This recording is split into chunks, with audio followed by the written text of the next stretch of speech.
This is the Wisconsin Live Desk. And I am Fox 6 investigator Brian Polson here on day 8 of the Maxwell Anderson trial. It's been a long 8 days, 7 days of testimony, but we're getting near the end. It is, we understand there is one more state witness to go after the defense finishes its cross-examination or gets through its cross-examination of the current witness. So one more to go. And then we just heard from Fox 6's Stephanie Quirk that the defense plans to call maybe 5 or 6 witnesses. So I doubt we'll get through them today, but it does certainly sound like the state is going to rest probably this afternoon, and the defense may get through its witnesses tomorrow, which means we'll get into the part of jury instructions sometime tomorrow. I don't know if they're going to get to the point of actually if they're going to get to the point of actually giving the jury the case to go into deliberations before the end of tomorrow, but certainly we're getting to kind of the last bits of all of this. Again, it is 12:30 right now. If I can get the right thing pulled up here, just you can see that the court is in recess. It's 12:33 on their clock. They plan to come back at 1:30 this afternoon. Somewhere around 1:30, 1:45 will actually be on the record and ready to go.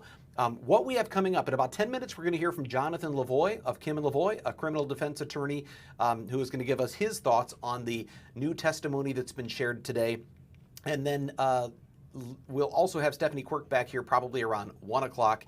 And we're going to give you a walkthrough of everything we know. We still don't have the images to show you yet. The images that were shown today of Sade Robinson purportedly on Maxwell Anderson's couch. We're not going to show you the raw, unedited exhibits because there's some real sensitive stuff there, including Sade Robinson's exposed breast in at least 2 of them. However, we do have editors who are working on getting us images we can show you that will give you some idea of what you're looking at without showing things that are a bit too sensitive. So we want you to be able to see these key exhibits. Those are still being worked on right now. And so we'll get to that in just a little bit. I want to walk you through what we have heard so far today. And there have been 4 witnesses so far today, 1 civilian, 3 from law enforcement. We started the day with a witness who had specific information about Maxwell Anderson himself because she was Maxwell Anderson's ex-girlfriend. Now, her name was given out. It went over the live stream. There was no editing of it or anything like that. Judge Crivello said she was notified during her testimony that this witness's name had been left off the list of witnesses whose identities were not to be revealed during the live stream. And at that point, it had already been stated, so she let it go. That said, we are aware that a victim witness coordinator has asked that the media be sensitive about the use of her identity, so we're not going to give her name here, even though it's out there in the public domain. There's no reason to add to that. The importance is she was Maxwell Anderson's ex-girlfriend. They had dated and broken up at some point in 2023. There were 2 key things that she testified to. The first of which is she said after she heard about Sade Robinson's leg being discovered along the bluff at Warmont Park and that Maxwell Anderson had been arrested for Sade Robinson's death and dismemberment, she reached out to law enforcement proactively and said, I don't know if you've searched his house, but here's something you might want to know. He's got some secret compartments in that house. One of those secret compartments she described was in the bathroom under a vanity or inside a vanity, something that was someone else wouldn't be able to tell was there. But that secret compartment inside the vanity was a place he might keep cash or weed, things like that. So she told them about that, and she said there was also, I think, another compartment in the living room perhaps, but other places in the house there were these sort of secret compartments that were disguised in a way that a typical observer wouldn't know they were there. Now, there was no indication that there was anything nefarious found in these secret compartments. However, she testified to that. It kind of maybe raises the question, is this the kind of person who has a habit of concealing things from others? I don't know if that was the intention, or if the purpose was to demonstrate her direct knowledge of Maxwell Anderson to the point of knowing he's got these secret places in his home. Because secret is a really key word here. The next thing she talked about was a place Maxwell Anderson took her to 5 or 10 times that he referred to as, she said, his secret beach. And she didn't know at first exactly what that beach was called. She learned later from all the news stories it was the beach there in Warmont Park. So you might say, oh, well, she knew that because of the news. Well, investigators said, take us there. Show us how you get there. And they took her on a car ride, and she used landmarks, including a Mexican restaurant along Layton Avenue, to say we would stop here on the way, we would have drinks and food, and then we would turn here, and we would turn there. And eventually they ended up at the fence at the front of the service road that leads down to Warnermount Park, where Sade Robinson's leg was found. That fence says, do not enter. She described how they would squeeze between that fence, walk down the service road, and make their way down to the beach. I know we've got some pictures of that area. Here's the service road itself. I think actually, Delaney, there's one a little bit before that that shows the fence kind of a little further down the road. I know I saw that at some point. Is it? No, that's not it. That's just another view of walking down that service road. I thought I saw it in there somewhere, but I know they're kind of scattered here. In any case, that's the road where there was the fence that Sade Robinson's car busted through at whatever time that was, 3 o'clock in the morning on April 2nd. Same service road. Well, she's saying we used to squeeze through that fence and go down this service road on our way down to the lakefront. And she talked about specifically, I think there's a shot in there. Do you have the one, Delaney, that's got the pump house? So there it is. You see there on the right, that's the Cudahy Water Department pump house that we've heard so much about. The leg was found in the area of that, or nearby that pump house. So they go down here, and she even described to investigators how there was a rocky area down at the bottom that Maxwell liked to take the dogs over and go because it was a more direct route to the place they would set up camp. But she would take a trail off to the right because she would be wearing flip-flops or sandals and didn't want to cut her feet on the rock. So very specific to this location. And then she talked about getting down to the beach and even saying there was an area with like a tree that had fallen. There was some dead wood there, and that's where they would typically set up camp. They would set up and then use the dead wood to create their fire. He would bring his dogs down. She testified that he would say over and over again, you know, don't tell anybody else about this place. And if we ever break up, you know, I don't want you bringing somebody else here. This is my place. That obviously establishes a couple of things. Number one, it shows that Maxwell Anderson has been to the site before where Sade Robinson's leg was discovered, and that in fact he would take romantic partners to that location, and that he felt it was secluded and private and that other people wouldn't know about it.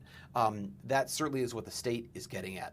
Now, in cross-examination, the defense said, okay, so he took you there 5 or 10 times. That's been well over, a year, now a couple of years ago, but before the incident, it's well over a year. Was he ever violent? Did he ever do anything, that was physically violent with you? And she answered no. She hesitated, then she answered no. The state called for a sidebar with the judge. That means we want to discuss something out of the jury's ears. And the judge very quickly said, okay, let's send the jury out of the room. And we're going to talk about this on the record.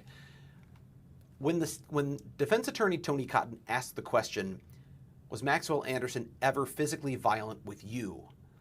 The state says he opened the door to otherwise impermissible character evidence, that they had raised a question that planted in the jury's mind by asking that question that Maxwell Anderson is peaceful and doesn't have any sort of propensity for violence. The state said that opens the door to talk about some things they had agreed not to talk about, but now they wanted to bring up, and that is that Maxwell Anderson had in fact been in a fight with his ex-girlfriend's ex-boyfriend, so the boyfriend before Max, that they'd been in a fight at a bar in Milwaukee, Trinity Bar.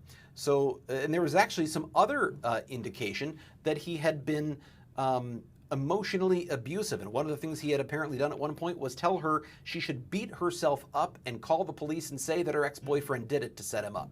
Now, she never did that, but that was in a police report. She told investigators about his suggestion that she physically beat herself up and set up the ex-boyfriend with police. The judge said they could introduce that piece, but the state didn't. They didn't ask about that. And I did talk to Julius Kim earlier, who told us he felt that was actually a smart move by the prosecution not to go too far with that, to protect the record and prevent themselves from opening a door on appeal.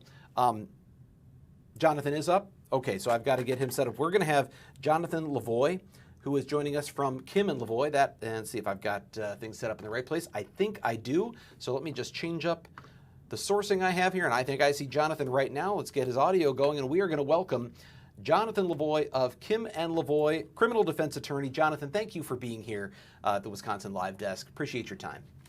Of course. So I don't know if you've been able to watch all the testimony today, but I know you've obviously been paying attention to the case throughout. And today we've seen some pretty critical testimony, both from the ex-girlfriend and then also forensic evidence coming from Maxwell Anderson's cell phone. What has stood out to you so far in today's testimony? So today was kind of that bombshell day that we were waiting for. A lot of the key pieces of evidence that the state held back was presented today. And I think the girlfriend testimony, the ex-girlfriend testimony was significant. It talks about the exact area where, at this beach, where the body parts were found, that Mr. Anderson's familiar with it. He's been there before. And I think it ties Mr. Anderson to that location. And the state will argue logically that he disposed of a body in a place that he was familiar with. So I think that was a big start for the state today. There's also that with the digital evidence, the cell phone evidence, the pictures in particular that we've been waiting for. You haven't seen them, and I haven't seen them. I do know that our managers are working on getting us, and our editors are working on getting us images that we can use that are sort of safe to show, that are sensitive enough to show, because we know these are very sensitive photos. They show, purportedly, Sade Robinson face down on Maxwell Anderson's distinctive red couch with the brown ottoman nearby. But then in a couple of these photos, her breast or her buttocks are exposed. It's not clear, according to detectives who testified, whether she is conscious or not. I saw somebody else already saying online that they've got these images of her unconscious on his couch. We don't know that. But it sounds like with the exposed breast, I mean, I guess, what is the significance of that? We know they've been on a date. We know they've been together, but we haven't seen anything so far that indicated they were romantic, that they were kissing or hugging, or that there was any sort of sexual activity. Now it seems like whatever's going on that couch inside his home takes this to another level. How significant is that? It's very significant. So number one, it places her in his apartment, which I know has been a little bit of a known to a lot, but this confirms that she was in fact in the apartment on his couch at the time. I'd like to see these pictures myself, and I'm sure you would too. The way that they were presented in court does not appear to be a consensual type of situation with her face down on the couch, potentially unconscious. It certainly leads to a connotation that things were happening in that apartment that were not good for Miss Robinson. But again, I want to reserve my remarks on that until I actually see the pictures. Well, and I almost missed this because I was busy doing, multitasking and doing other things as they're talking about the photographs. And your law partner, Julius Kim, reaches out to me and says, "Boy, how about that screenshot of the what not to mix with bleach?"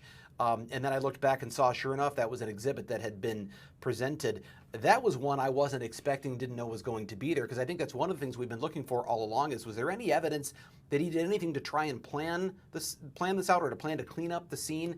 How damning is that piece of evidence that there was this screenshot of what not to mix with bleach? Brian, the phone is always damning to defendants. That search was incredibly bad for Mr. Anderson. One of the issues the state has had is why isn't there forensic evidence located in the apartment? And a search about bleach certainly leads the state down the road to say that he was at least looking into how to potentially clean up a crime scene. And that type of search at the time when the search occurred certainly looks very bad for Mr. Anderson. We know that when we come back after lunch that Anthony Cotton, the defense team, is going to cross-examine that digital forensic investigator. What do you think they're going to try to do with that? What can they, as you said, the cell phone says all. So what are they going to try to poke holes in here? If you were that defense attorney, what route would you be taking? Yeah, it's tough when you're dealing with cell phone data. The data does speak for itself, but I think they're going to try to point out that maybe these things didn't happen at the exact time the phone is saying, or some of these digital forensic items that are being suggested may have not been at the hands of Mr. Anderson or may have happened at a different time. They're going to try to just poke holes into the timeline of all of this. But again, these pictures may very well speak for themselves, and these searches for bleach may speak for themselves. And I think they're going to do their best to just point out that there may be another explanation for this. I know that throughout the week, Julius and I have been talking about the fact that we just still don't know where this crime occurred. And the state didn't seem, at least maybe until today, didn't seem to be really giving a theory of where it had occurred. Is there, and you start looking, where were the gaps in time? And if I look at the times that were presented today, the last interaction with that cell phone, the deleted images are at 12:08 a.m.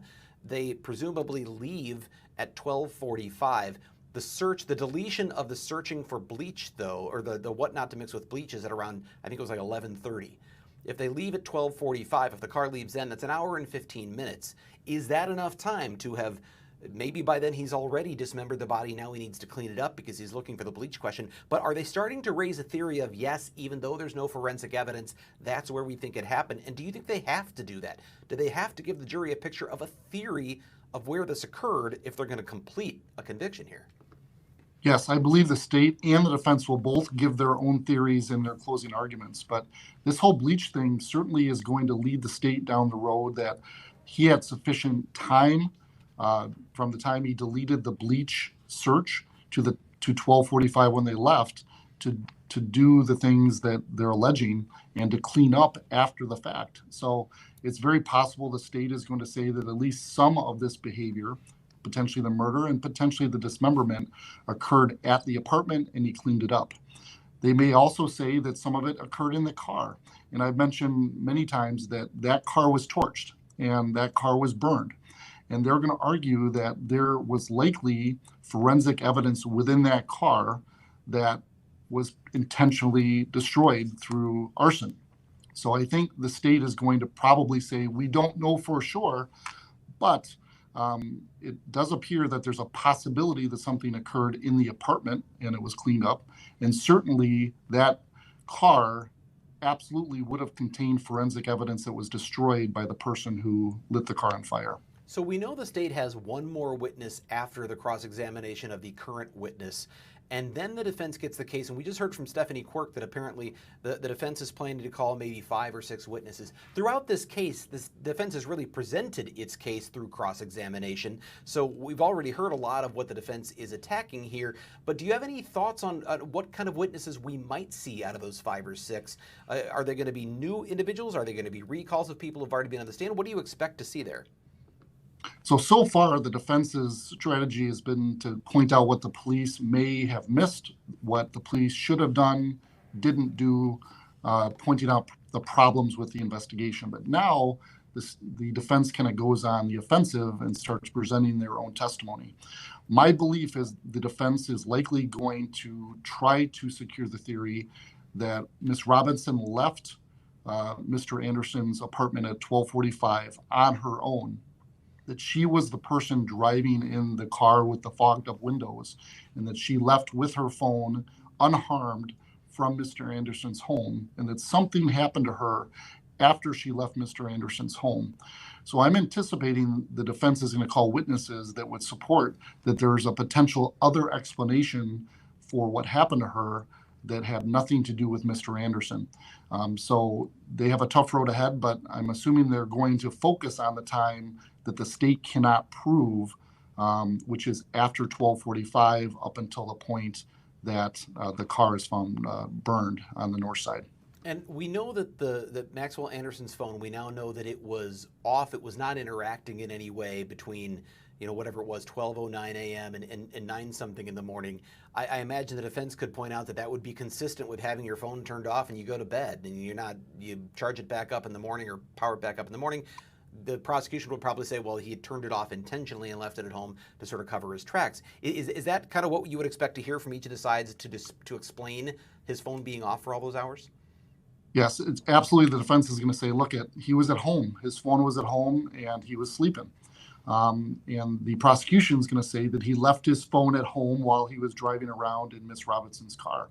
I think the defense will also point out that if he was smart enough to leave his own phone at home, knowing that it could track him, why in the world would he have not noticed that Miss Robinson's phone was in the car and also tracking him. So I think there's some points the defense is going to bring up to try to prove that Mr. Anderson simply was at home and that Miss Robinson left his apartment unharmed with her phone, and she was the one that was driving that car.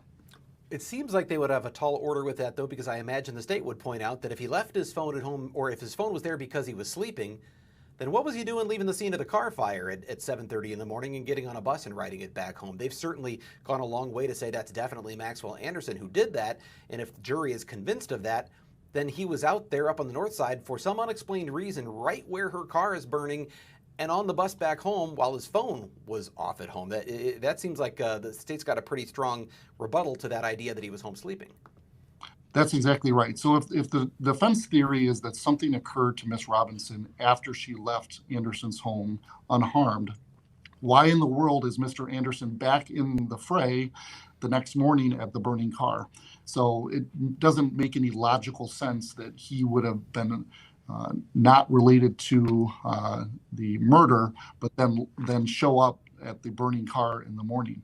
Again, the state's theory has been you have to use your common sense. And that's the theme the state has tendered throughout this entire trial and through their opening. And that's what they're going to say at the end, is that it just doesn't make sense that Mr. Anderson would be at home sleeping when this all happened and then all of a sudden somehow get down to the burning car and then come back on a bus. So I think the state will easily be able to rebut the defense contention that something else potentially happened to her after she left the Anderson apartment. In the end, the defense doesn't have to prove an alternative theory, but has to raise the question of reasonable doubt. And without the direct evidence, without a murder weapon, do they still stand a chance of being able to raise that doubt in at least one juror to say, they can't show you where it happened. They don't have the weapon. They don't have the DNA. Sure, it all looks bad, but that's just not enough. Do you think there's some possibility there still to convince at least one of the jurors that this just isn't enough?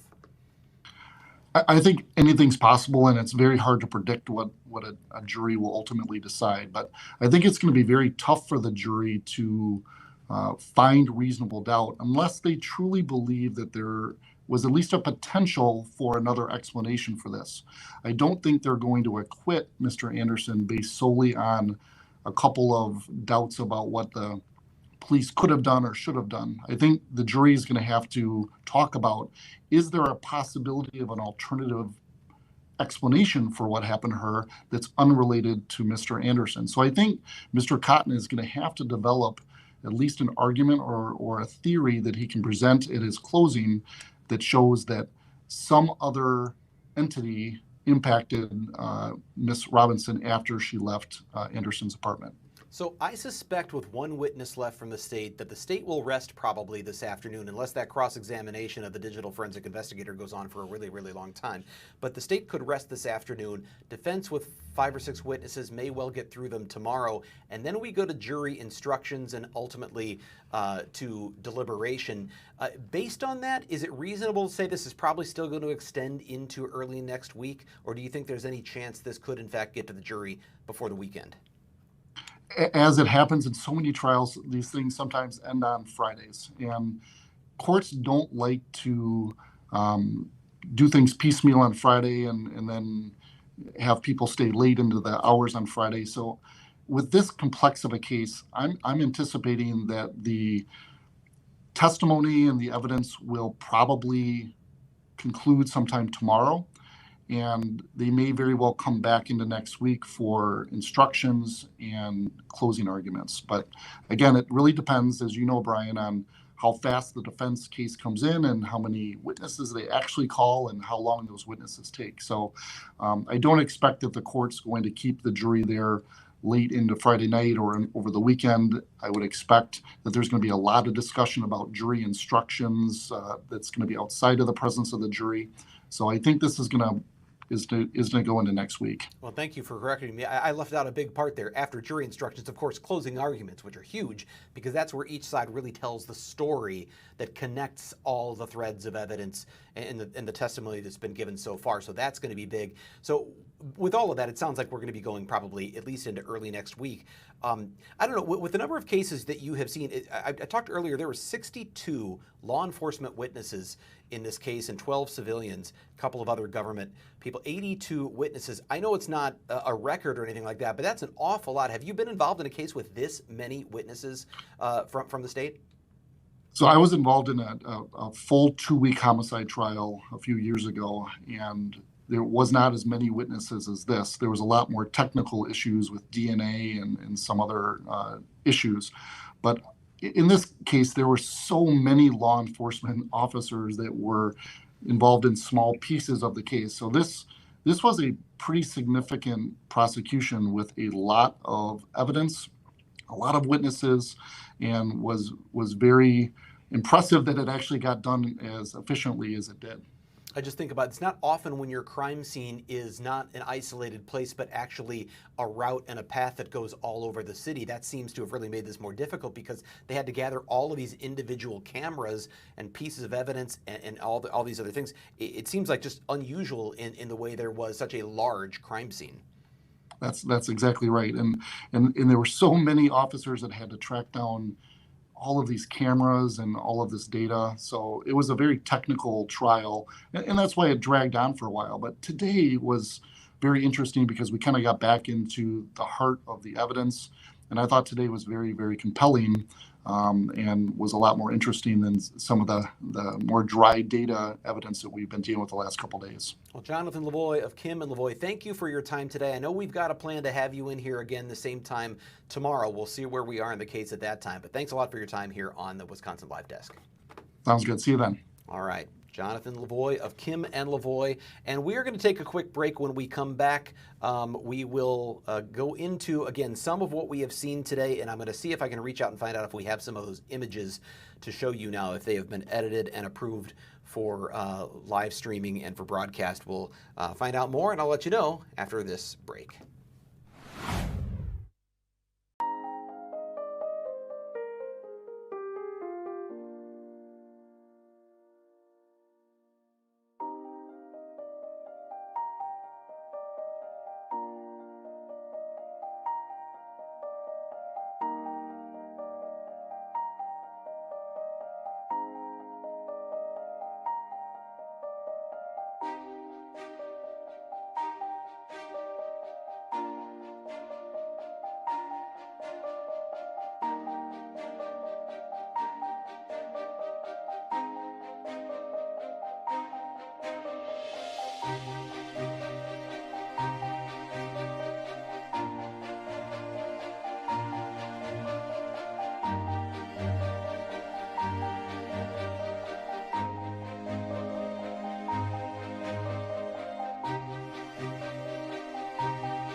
This is the Wisconsin Live Desk.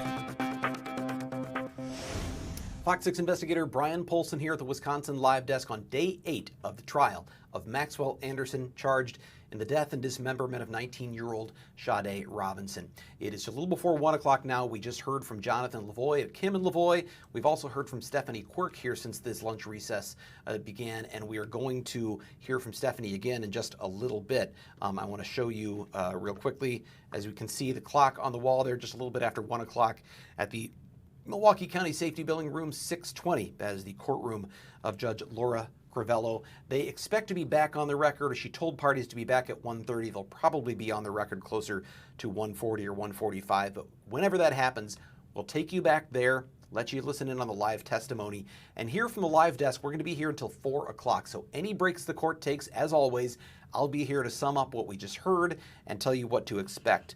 If you're just joining us now, we can tell you that there is one state witness left. We have heard from 82 state witnesses so far. That includes witnesses who've been recalled multiple times or who were continuations from a morning into an afternoon or from one day into the next. But nonetheless, 82 witnesses have been called to the stand, and 62 of them law enforcement witnesses. The one who is currently on the stand is a digital forensic investigator for the Division of Criminal Investigation. It's the Wisconsin Department of Justice. He worked on the cell phone extraction, the data from Maxwell Anderson's phone. The state is done with its questioning, but now the defense is about to cross-examine him. So when he is finished, or when the state is finished, when the defense is finished with that cross-examination, then the state will do any redirect and ultimately get to its last witness. That should probably happen, meaning the state should rest its case before the end of today.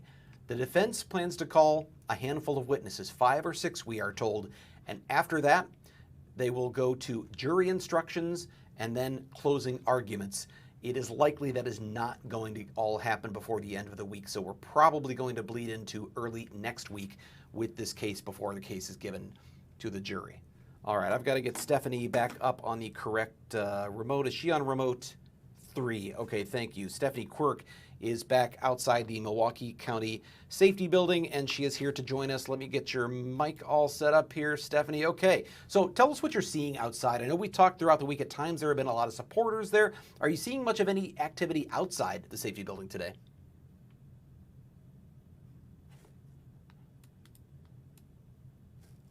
I have her turned up, but I don't hear her. I don't think you hear her either, right, guys?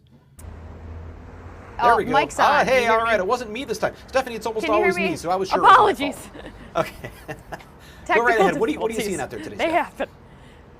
Yeah, like you mentioned, throughout the week, last week I was covering this, and Friday there was a group of people all wearing pink in support of Robinson, just to be there and, just kind of remember that she was a person and just kind of honor her life. Today we haven't seen much groups really necessarily gathering. However, inside the courtroom there still is a slew of people who say they didn't even know Robinson personally, but they're just there to support the family throughout the trial.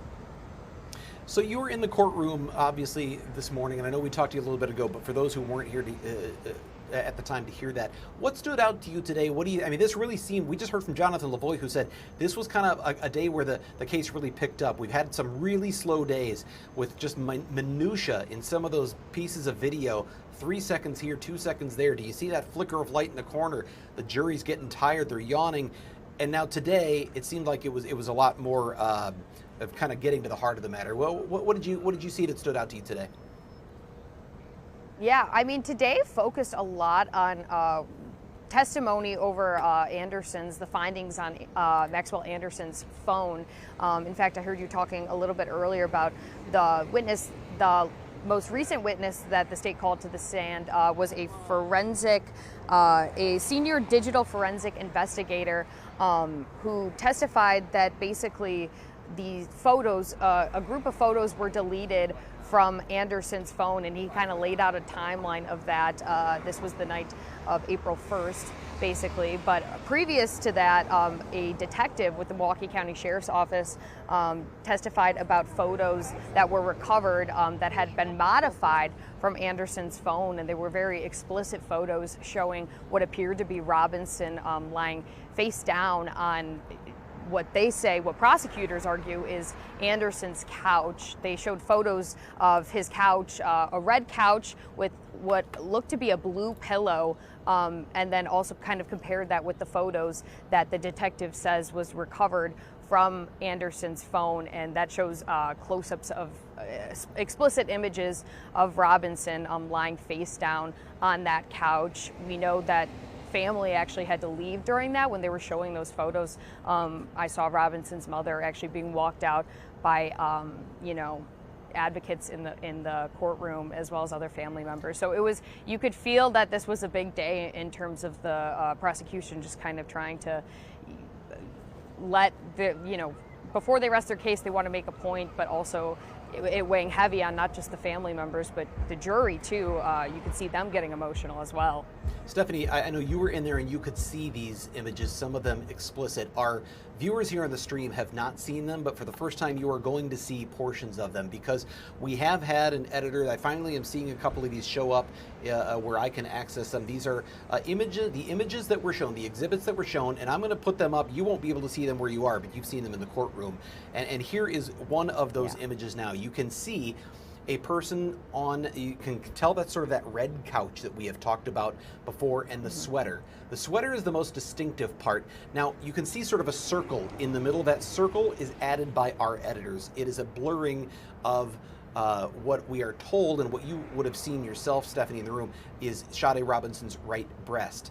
And you can see she's wearing that distinctive sweater, and I'm going to show, just for comparison's sake, look at the sweater, look at the pattern on the arm. This is the sweater Sade Robinson was wearing the night of their first date out at Duke's on Water. So it is that cable knit pattern that prosecutors have called attention to. And again, here is the photo taken off of Maxwell Anderson's phone with what appears to be that red couch in the background. And I'm going to show one more image here. This is a similar image, and again, that circle is disguising the part where her exposed breast was shown. She appears to be face down, and you may not be able to tell because of the blurred circle there, but just around the sort of very left edge of that is a human hand that is reaching under the shirt or up toward the breast. We are told that is, or prosecutors saying that's Maxwell Anderson's hand grabbing her breast. And you can see, I think, Stephanie, this is what you were talking about. At the very top of the screen, right beyond her hair, is that sort of blue pillow you mentioned that was seen on Maxwell Anderson's couch. And I'm gonna pull that up here. I don't know if we see the blue pillow in this image. I think we see, okay, there we go. Thank you, Delaney. See the blue pillow, the light blue pillow there on the right-hand side. This is an indication that, so you see the light color of that pillow and the red couch in the background. Now let's go back to that. And prosecutors are saying that's the same light blue pillow and the red couch. That's Sade Robinson's cable knit sweater, and then a hand grabbing her exposed breast. These are, for the state, probably the kind of the biggest smoking gun, so to speak, that we've seen so far, because it not only places her in Maxwell Anderson's home on the night in question, but it now raises the question of, was she unconscious, and was there some non-consensual sexual activity going on there, which really seems to kind of up the game, right, Steph? Yeah, absolutely. And like you mentioned, the detective actually, while he was testifying, he says it appears she is unconscious. It's unclear whether he can't speak to if she was sleeping, if she was unconscious, or if, frankly, she was even alive at that point. But you're right in the fact that that does place Robinson in Anderson's home the night after they went to their first date back on April 1st. And we know just the day after she was reported missing, and then her leg was found at Warnemont Park in Cudahy. You mentioned that family members left the room for this portion. It's not the first time that's happened. Obviously, there's been a lot of graphic images that have been shown. We're talking about someone whose body parts were ripped apart, were dismembered, and then they had to be shown to the jury. And now this has been obviously a very difficult and lengthy trial. Do you get a sense of how the family is holding up overall throughout this process? I mean, we're going on, obviously, almost the end of our second week here. Heartbroken, to be honest. When I saw, this was my first time actually being in the courtroom. I was covering this throughout the course of last week on the outside, and just kind of everything going on around the safety building as this was going on, as well as keeping up to date with the stream to update viewers here on air and online. But, being in the courtroom and actually seeing Robinson's mother for the first time, I mean, there really are no words just for how heartbroken and just absolutely torn to the ground and torn apart she looks, as you can imagine. And we know, obviously, no matter whether it's Maxwell Anderson who was guilty or not, there's no question that their daughter was murdered and was dismembered. And so no matter what it is, it's an excruciating time for that family, and certainly a lot of difficult testimony to sit through. Now, we know that there's one state witness left, and you actually just told us the last time you were on something I hadn't heard. So you were able to hear them say that the defense plans to call maybe only 5 or 6 witnesses on their side. Is that right? Yes, that's what we've heard. That's what the talk has been in the courtroom gallery. That they're anticipating. Obviously, the state called dozens of witnesses to the stand to testify, but we know that the defense definitely has a lot less to call to the stand. After lunch today, the defense will cross-examine the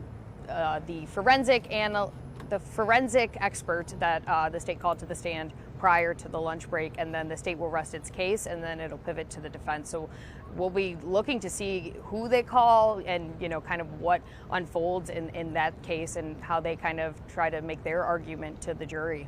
Now, I know you said that the defense has to cross Jason Ruff, that's the digital forensic investigator. I believe the state said they have one more witness after that. Is that right?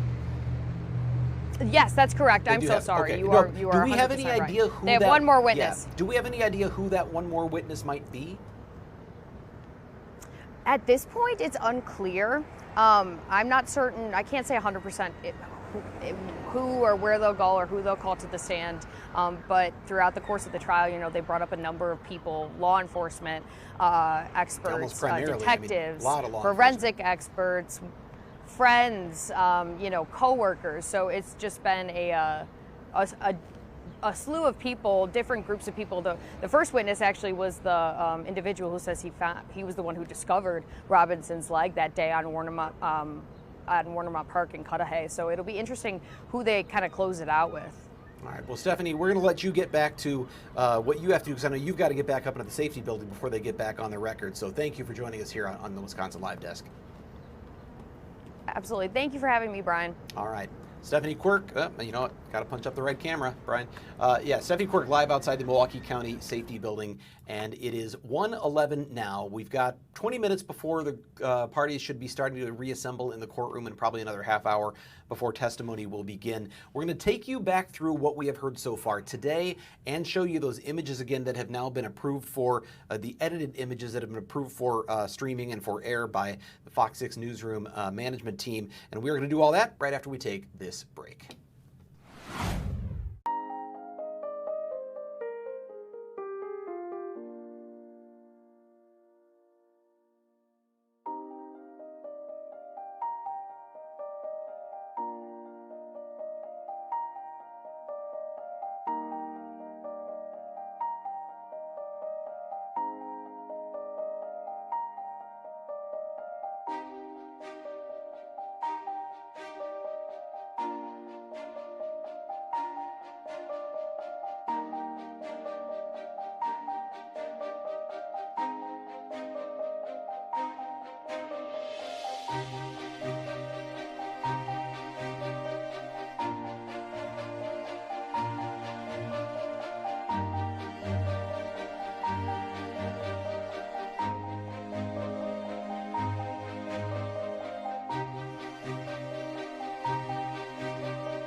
This is the Wisconsin Live Desk.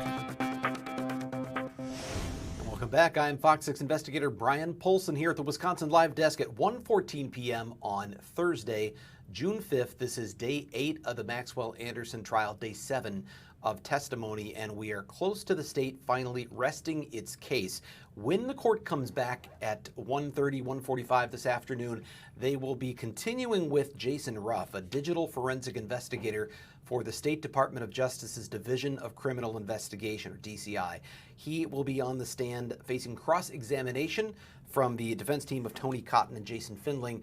He just spent the morning testifying about the data extracted from Maxwell Anderson's cell phone and really some intricate data logs and what they mean. But the gist of what he was getting at in going through that stuff in detail was that in the area of 12:05 to 12:09 a.m. on April 2nd, the early morning of April 2nd, this would be in the window of time when prosecutors say Maxwell Anderson and Sade Robinson were at his house on the south side on 39th Street near 39th and Euclid.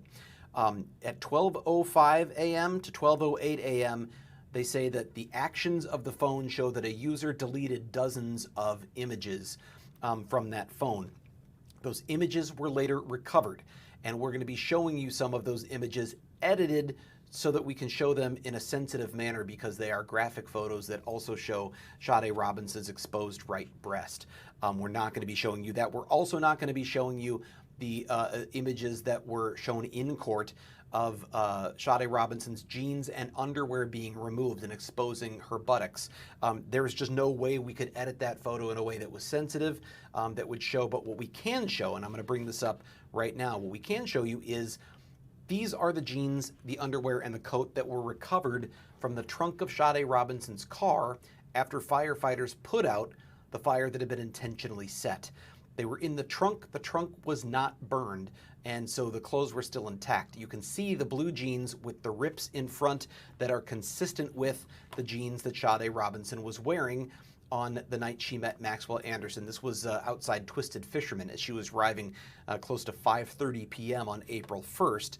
The next day, those were the jeans and underwear that were recovered from the vehicle. One of the photos that was shown in court purportedly shows jeans that match this color and underwear that looks just like that yellow bikini underwear being removed from what prosecutors say was Sade Robinson's body. Again, we can't show you that photo, even edited. It's just not going, there's going to be no way that we can do that. What we can show you is the images that have been essentially talked about throughout the trial by the prosecution, hinted at for days, and we finally saw them today. Here is one of those photos that was taken. It was extracted from Maxwell Anderson's phone after it had been deleted, according to detectives, at 12:05-ish to 12:08-ish in the morning. It was deleted.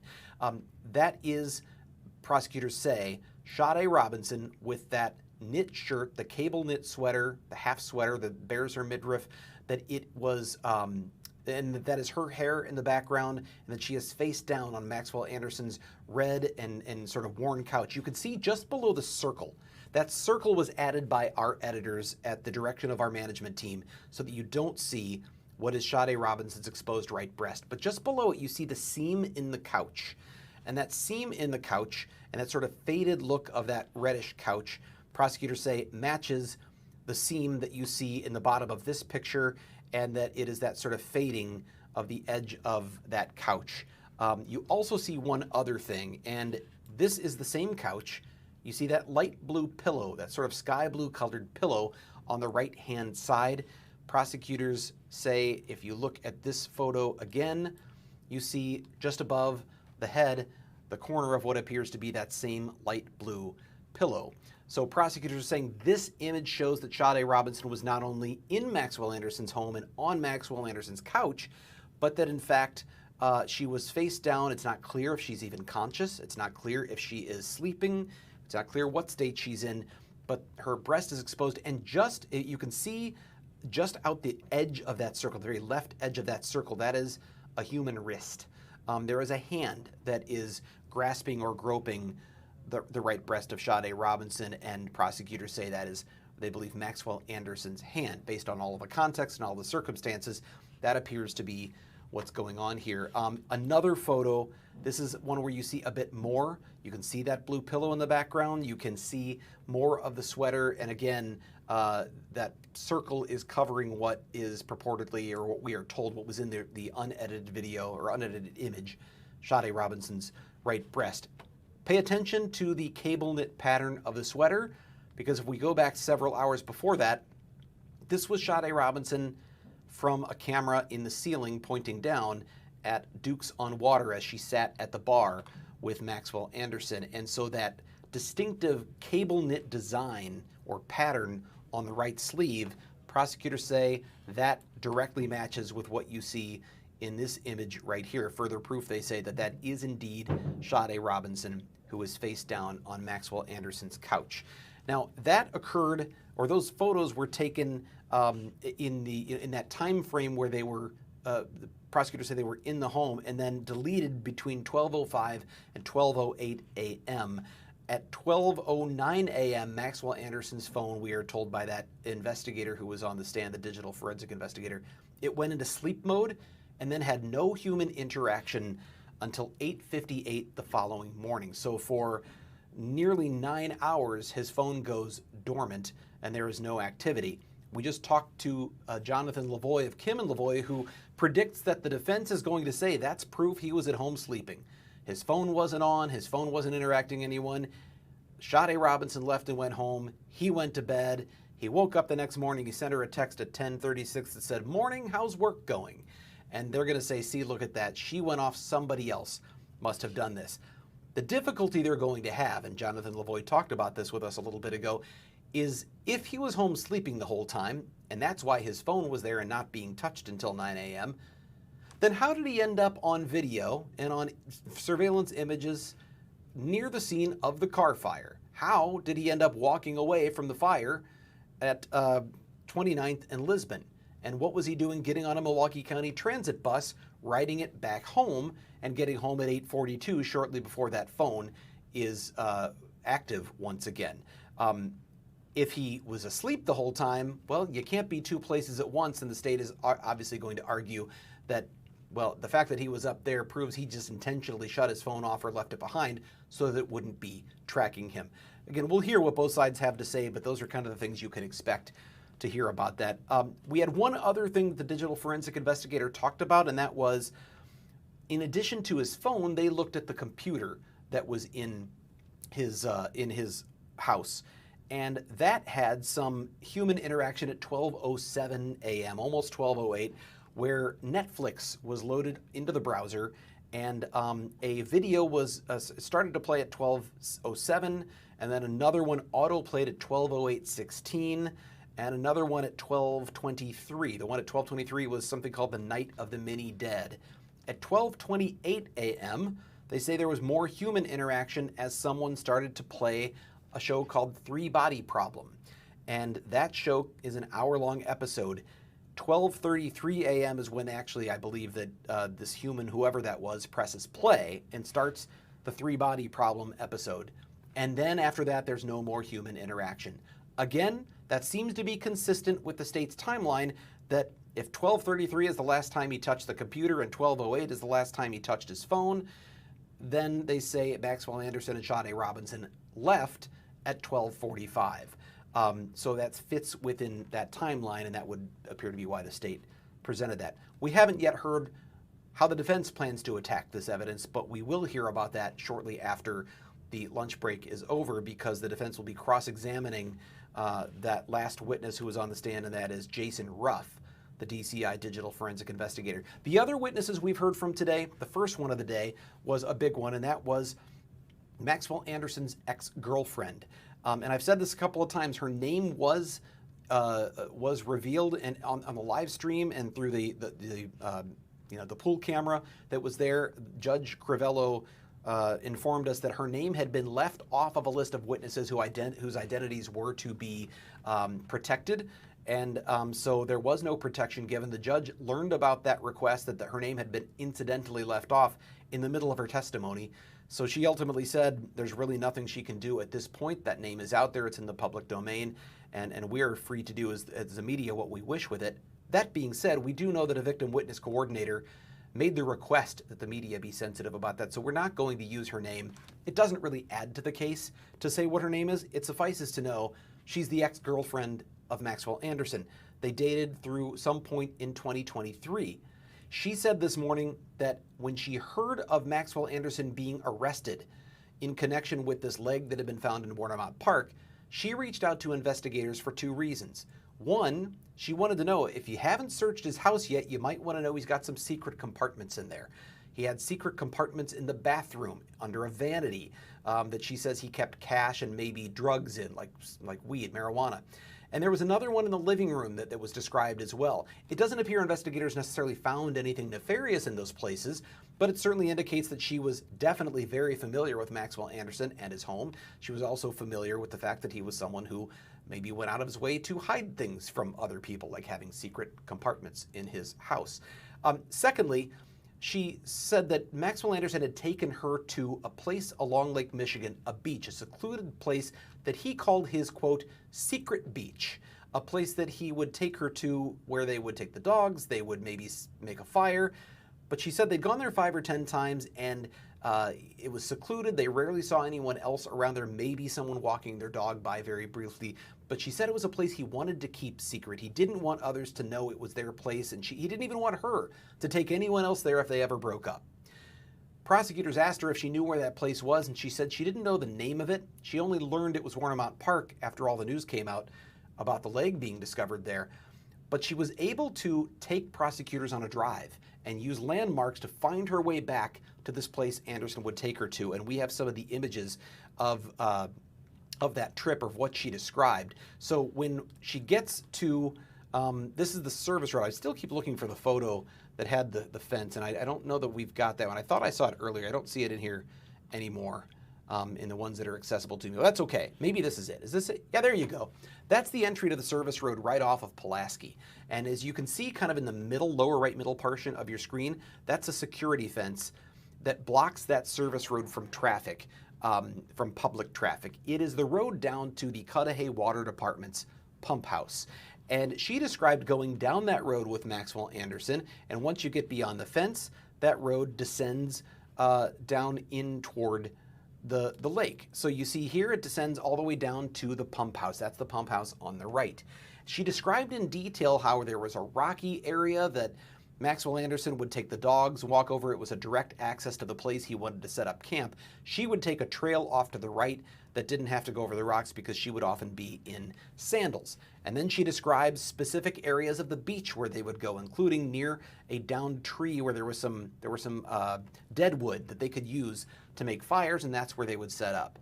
An investigator later who was on the stand, Detective John Galat, said that was in fact the location where Sade Robinson's leg was recovered. So right at this same sort of secluded, quote unquote, secret beach. It was John Galat who rode along with this ex-girlfriend to go find this spot.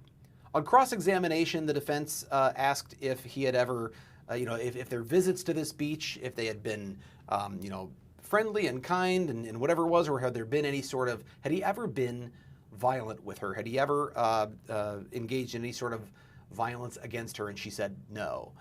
The state used that and said that had opened the door to some other testimony. They were able to raise the point that Maxwell Anderson had in fact been violent before. In fact, he had gotten into a bar fight with this person's ex-boyfriend. So they had gotten into a fight at Trinity nightclub in Milwaukee. Don't know how significant that is, but it's certainly, the state wanted to refute any idea the jury might get that Maxwell Anderson was a peaceful guy who was never known to engage in any sort of violence. The rest of the day was really focused on that cell phone testimony, the cell phone extraction, and obviously the photographs. One more thing, though, that was really a key piece we hadn't been expecting, that we didn't know was going to be there, and that was among the images that were deleted from the phone, Detective Mason Colehap of the Milwaukee County Sheriff's Office, he said one of them was a screenshot. That screenshot of a website or something, it said something to the effect of what not to mix with bleach. And that was deleted at about 11:35 p.m. according to the testimony that was given by the forensic expert. So 11:35 p.m., he's deleting a screenshot that says what not to do with bleach. That's about an hour and 10 minutes before prosecutors say Sade Robinson's car leaves Maxwell Anderson's home and starts its ride all around the city, including going to Warnemont Park. So there's an hour and 10-minute gap between the deletion of the what not to do with bleach and leaving the home. Is that when prosecutors think he murdered and or dismembered Sade Robinson? Did he then clean up the scene using bleach and being careful not to mix it with something he shouldn't? Is that why the state was not able to recover DNA or blood evidence? Did he do a particularly good job with that cleanup? That certainly raises that question, and the state is going to probably make that case in their closing arguments. We'll have to see. What the defense will say about that also remains to be seen. What we know now is we have one witness to go for the state after the defense is done with Jason Ruff, the forensic investigator. And after the state's final witness, then the defense has about 5 or 6 we are hearing. I guess that's not official, but Stephanie said that's the talk around the gallery and around the room and the media, that there's maybe 5 or 6 defense witnesses that will be called. And then if that's the case, then we go to jury instructions and ultimately closing arguments. Best guess I can give you right now, the state is going to rest this afternoon. The defense really couldn't tell you. It's probably going to last through most of Friday, if not all of Friday, and then we'll be getting into some of the closing stuff, elements, next week. It's probably going to be sometime, at least early next week, if not midweek before, but I would say probably early next week, that the jury will get this case and begin deliberations. We are going to take a break and come back with more. It is 1:30. The court should be close to returning. This is the time the judge set for parties to return to the courtroom. We'll keep you posted, and we'll get you back to the Milwaukee County Safety Building when we hear more about that, but we'll continue right here on the Wisconsin Live Desk right after this. This is the Wisconsin Live Desk.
This is the Wisconsin Live Desk. FOX6 investigator Brian Polson here. I got to get the right source up there so you can see right there. That's the clock on the wall in the safety building, room 620, Judge Laura Cavello's courtroom, where we are not yet hearing any activity of the parties having returned to the courtroom. She called on them to come back at 1:30. Some days they've been coming back closer to 1:45, 1:50. So until we hear activity there and we know that they're going back on the record, we're going to keep it here and tell you more about what we have learned so far today. I think probably the biggest thing of today has been those photographs that were pulled off of Maxwell Anderson's phone by forensic investigators, and that were that those investigators say were deleted just before Maxwell Anderson's phone went dormant for the night and didn't have any user activity again until the following morning. among those photos, and I'm going to show you the ones that we can again. Now, I want to be clear. These are not as they appeared in the courtroom. They have been edited and approved by our management team to be safe to show you. But what you're going to see here, there are a couple we can't show you at all because there was just no way to edit them in a way that was sensitive. But there are two in particular. These are such key pieces of evidence in the case. We wanted you to be able to see them for yourselves. And I'm going to start with this one right here where you can see that circle that you see in the middle left portion of the screen was added by our editors, so that is not part of the original photo. Everything else in that photo is from the original picture that was shown to the jury, and that is purportedly, according to prosecutors, that is Sade Robinson face down on Maxwell Anderson's couch. Why do they think it's his couch? Well, we'll talk about that here in a moment. But in the very left middle portion of your screen, just outside the edge of that circle, you can see sort of a skin-colored looking, like an arm, shaft of an arm. That is apparently the wrist of what prosecutors say would be Maxwell Anderson's wrist, with a human hand that is behind that blurred circle, grasping or groping the breast of Sade Robinson. You see just below that circle, you see sort of that maybe rust or reddish color that's got some fading to it, and there's a seam in the whatever furniture that person is laying on. Well, take a look at this. That is Maxwell Anderson's couch. This is Exhibit 318. It's a photograph that was taken when the search warrant was executed on Maxwell Anderson's home early in April after all of this had happened. And you can notice there on the couch that there's that blue, like light blue, kind of sky blue pillow. If we go back to the photo I was just showing you a moment ago, let me go back to that again, and you look just above the hair of Sade Robinson, you can see that light blue, or what appears to be that same light blue pillow. There is another image very similar to that one. This one also shows that sort of similar kind of light blue pillow. And of course, you notice in both of these photos the sweater. Look at the cable knit pattern on the sleeve of that white sweater. Prosecutors say that is the same sweater Sade Robinson was wearing at Duke's on Water as she's sitting at the corner of the bar. This was on the evening between 6:30 and 9 o'clock on the evening of April 1st. The photograph you're seeing here with that same cable knit pattern of the sweater was taken after 9 p.m., after 9:20 p.m., which is after prosecutors said they arrived back at Maxwell Anderson's home on that same night. And then this particular photo was one of the batch of photos that they say was deleted from Maxwell Anderson's phone between 12:05 and 12:08 a.m., which would be about a half hour before prosecutors believe he left the house in Sade Robinson's car and started driving around the city. One other thing, there's another photo we cannot show you because there was just no way to edit it sensitively, and that is what we are told was Sade Robinson's pants and underwear being removed from her body on Maxwell Anderson's couch. And as it was seen in court and as it's been described by witnesses and by also our own Stephanie Quirk and others who were there was these light-colored blue jeans that you see here. This is what was recovered from the burning car, Sade Robinson's burning car on the north side of Milwaukee on April 2nd at 7:30 in the morning. These were in the trunk. The trunk didn't burn. The inside of the car did. The trunk did not burn. These were recovered. You see the yellow bikini underwear that is right around kind of the knees, wrapped outside the legs. They say that is how, the prosecutors say that is how the clothing was found, and they say it's consistent with someone else removing those clothes.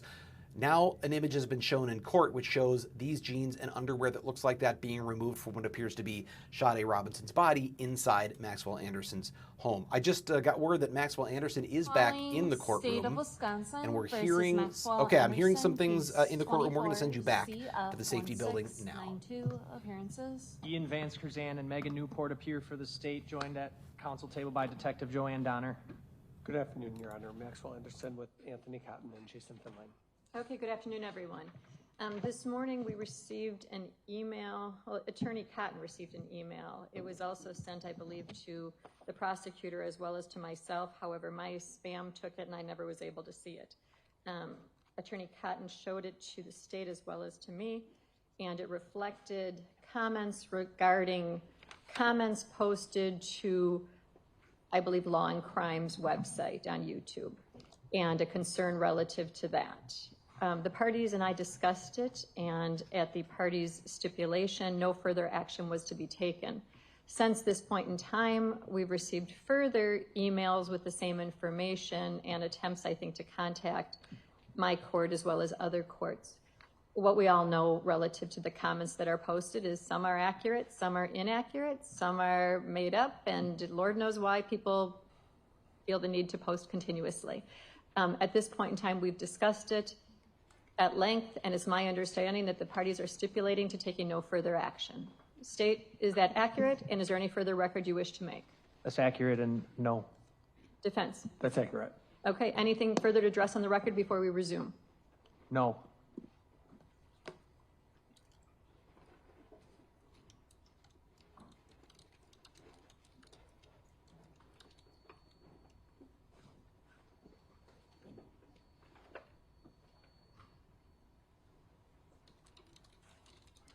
Attorney Cotton, anything further you'd like to address on the record before we bring the jury in? No. Okay. And let's address that ringing. Yeah. We'll go from there. Special Agent Ruff, you can come back up if you'd like. You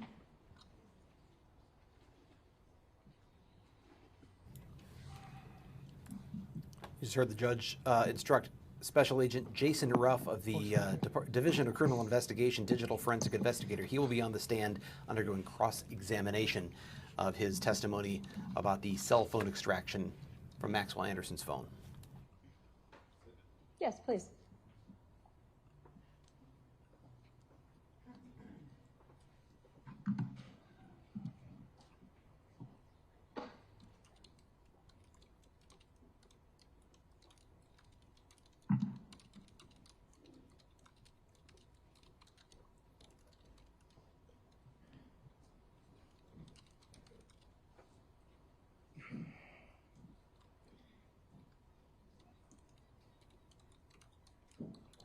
Just saw the note from reporter Bill Miston in the courtroom that the jury is now coming in. Obviously, you can see the clock on the wall. You can hear the audio in the background, court reporter typing.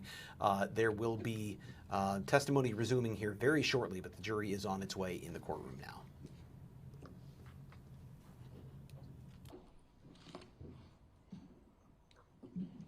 Oh, wait, we should recall it with new court reporter. Recalling State of Wisconsin versus Maxwell Anderson, case 24, CF1692, appearances. Ian Vance Curzan and Megan Newport for the state, joined alongside by Detective Joanne Donner. Jason Finling and Tony Cotton with Max Anderson, and also our private investigator, Jason Barber. Good afternoon. Good afternoon. Good afternoon, everybody. Hope you had a lovely lunch. At this point in time, we are just about to begin cross-examination of Special Agent Ruff. We will re-swear him because we have a new court reporter. Do you solemnly swear that the testimony you give in this matter will be the truth, the whole truth, and nothing but the truth, so help you God? I do. You could please be seated, restate, and respell your name for the record, please. My name is Jason Ruff. That is spelled Jason, last name Ruff. Please proceed. Thank you, Judge. Good afternoon. Afternoon. So you just recently testified that your job really was to analyze two different devices, right? Correct. Like a cell phone, then also a computer? Correct. But so you examine like the hard drive in the computer, right? That is correct. The forensic image of the hard drive. Okay, and so you said you're like a forensic expert on these types of analysis, right? Yeah, forensic examiner. And one of the goal, I mean, I guess one of the reasons you have the job is because you need to analyze people who are accused of crimes, their electronic devices, right? Either people accused of crimes, victims, really anything related to a criminal investigation. And it's because electronics are a pretty complicated, it's complicated evidence, I suppose, right? Yeah. And you have all these tools that you listed in your report that you use. You utilize these tools, and they can help decipher data from phones that you really wouldn't be able to get unless you had these tools, right? Correct. And so I'm going to start with the cell phone. And so these tools you use, you're able to determine, pull text messages, right? Correct. And even deleted texts, right? Possibly, potentially. And also you're able to look at someone's internet browsing, right? Correct. And that's something you did in this case, right? Correct. And you're able to determine what website someone went to, right? Correct. Even if they use like the private browsing, is that right? Yes, for the most part, yes. And so in this case, you reviewed all of that, correct? Correct. And you didn't see any searches regarding how to, dismember a body, correct? I did not. Or you didn't see any searches about how to clean up blood, correct? I did not. Or how to dispose of a body, right? Correct, I did not. Nothing about how to remove DNA from a surface, right? Correct. There weren't any searches whatsoever about DNA, right? Correct. And that's on the phone. Correct. And then also you have access to the map application, right? Correct. I think of Google Maps, but I'm not quite sure what's used on an Android, but there's some sort of map application, right? Yeah, yes. And I think the jury all knows, when you type in, if you're trying to go to someone's house, you type in the address, and then that gets saved on your phone, correct? Correct. And Max's phone, this device that you looked through, there was no GPS coordinates to Warnemont Park, correct? I would have to re-look, but I do not believe so. Okay. And I think you had testified that the phone, shut down at some period of time, right? That is correct. I think 1:35 a.m., that sounds right, on April 2nd? Correct. But the phone wasn't turned off. It shut down, but it wasn't a intentional act of someone holding the power button and turning it off, correct? That is correct. It's shut off because it has 0% battery. That's correct. So perhaps, the user fell asleep or forgot to plug it in, right? Anything's possible. And the data you pulled, was there a certain time frame that you're looking at from this date to this date? So the primary time that I was told was primarily the 12:45 a.m. to, I want to say 8. I would have to look specifically, but I believe it was like 8:50, 8:45 a.m. and just the time surrounding that. Okay, so you're not looking at data like before April 1st, right? Oh, I guess you are, because I guess there's some text messages before that. Correct. Yes. Yes. Like there's not. You weren't looking at data from like early March or February, right? Correct. So if like the phone had the user had a repeated pattern of their phone dying, that's not something you would have seen. Well, I did see that on the records that ERP is just a long list of all the power events. And it died on April 4th as well, right? Yeah, it died on April 4th. Okay, so more than once this phone is dying, right? Correct. It's not just isolated incident to April 2nd, right? Correct.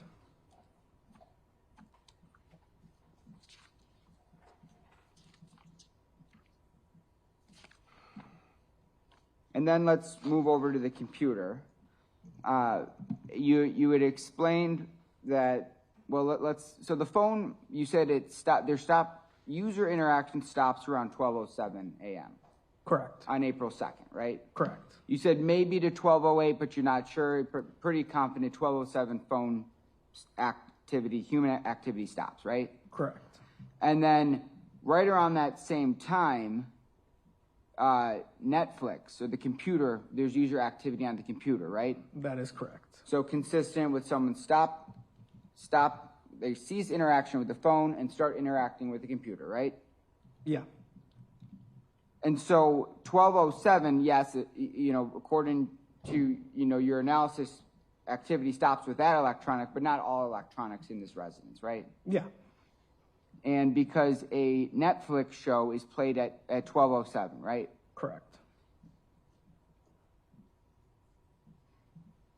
And the show is played, and it sounds like these are probably pretty short episodes, right? Yes, and from what I saw actually in some of the episodes for that Love, Death, and Robot show had been played the previous night as well.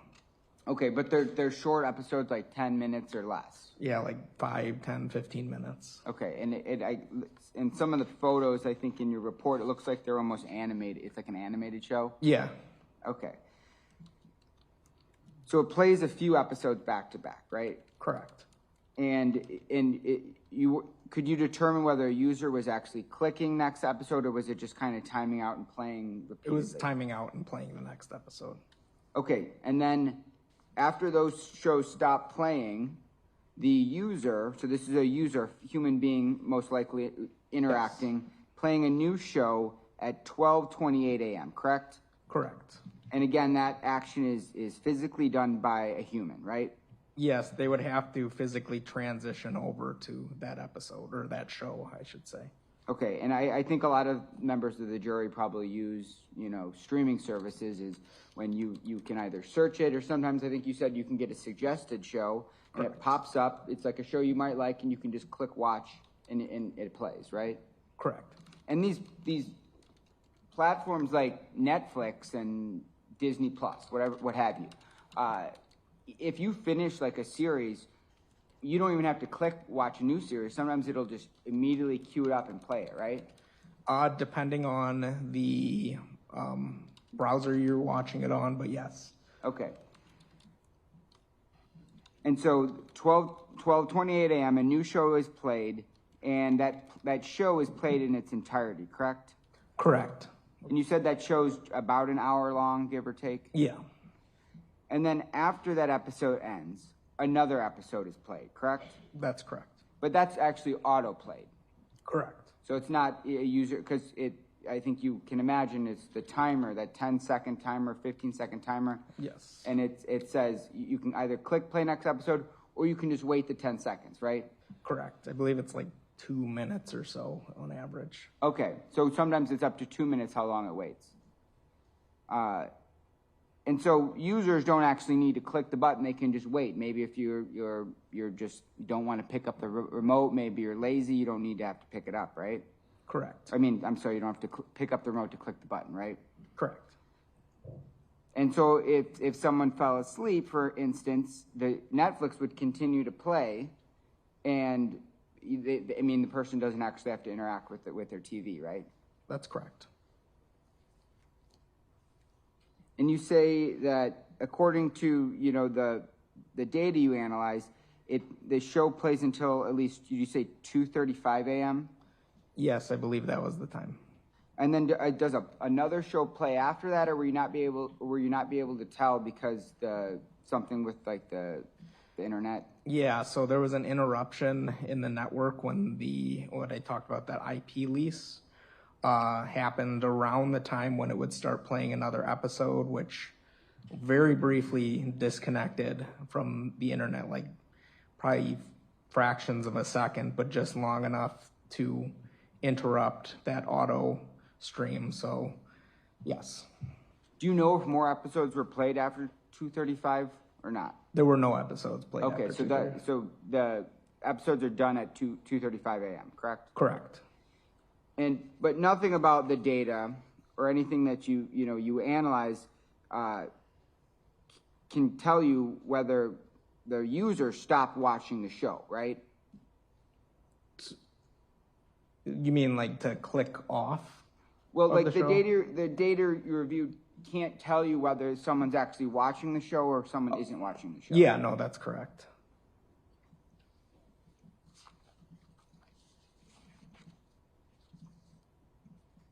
And then also, with your tools, you're able to look at internet searches, correct? Correct. On the computer, I mean. Yes, that's correct. It could be either Safari, Google Chrome, whatever internet browser people prefer, right? That's correct. And in a part of your job and in your experience, you've seen in criminal investigations where a user is, looking up things that, are consistent with them committing a crime, right? Correct. Or trying to conceal a crime, right? Correct. And that goes back to what I was talking about earlier about, how to dispose of a body, right? Correct. And were you aware of any facts regarding this case before you started your analysis, or you just going blank? Very brief facts, pretty much. I mean, nothing, like no real in-depth facts. But had you seen like news articles about it? Yeah, pretty much just whatever everybody else was seeing was what I knew about the case. Yeah, everybody else, because it was kind of over social media, Facebook, Instagram, right? Correct. And sometimes, you know, if you look on your Instagram feed, you'll see, you know, a news story come up, right? Correct. And when you looked at, you know, this Max's computer, you didn't see any information about how to remove DNA or how to clean up a crime scene, right? I did not know. And again, forensic investigators often rely heavily on history to evaluate intent, correct? Correct. And again, you found no search history on the computer consistent with planning or committing a crime, right? I did not. And just briefly here, you said that there were photos deleted. You could conclude that, right? Yes. And you included some photos that were deleted in your report of Sade, right? Correct. But there was other photos that were deleted as well. Correct. Did you say there was 32 in total deleted? So there were 32 cache photos. I couldn't tell you the exact number of actual photos deleted. The 32 cache photos correspond to the time frame when the deletion was actually occurring. So not every photo gets a cache image. And it depends on whether or not it's interacted with recently or really any number of things. So I wouldn't be able to say exactly how many photos were deleted. And just to wrap up here, you also were able to pull the text communications between the two, right? Correct. And in those text communications, Sade Robinson's phone never sends Maxwell's phone her address, correct? No. Or the general area of the city where she lives, right? Not that I saw. I have nothing further. State. I have nothing else. Thank you. State your next witness. Dr. Karsten.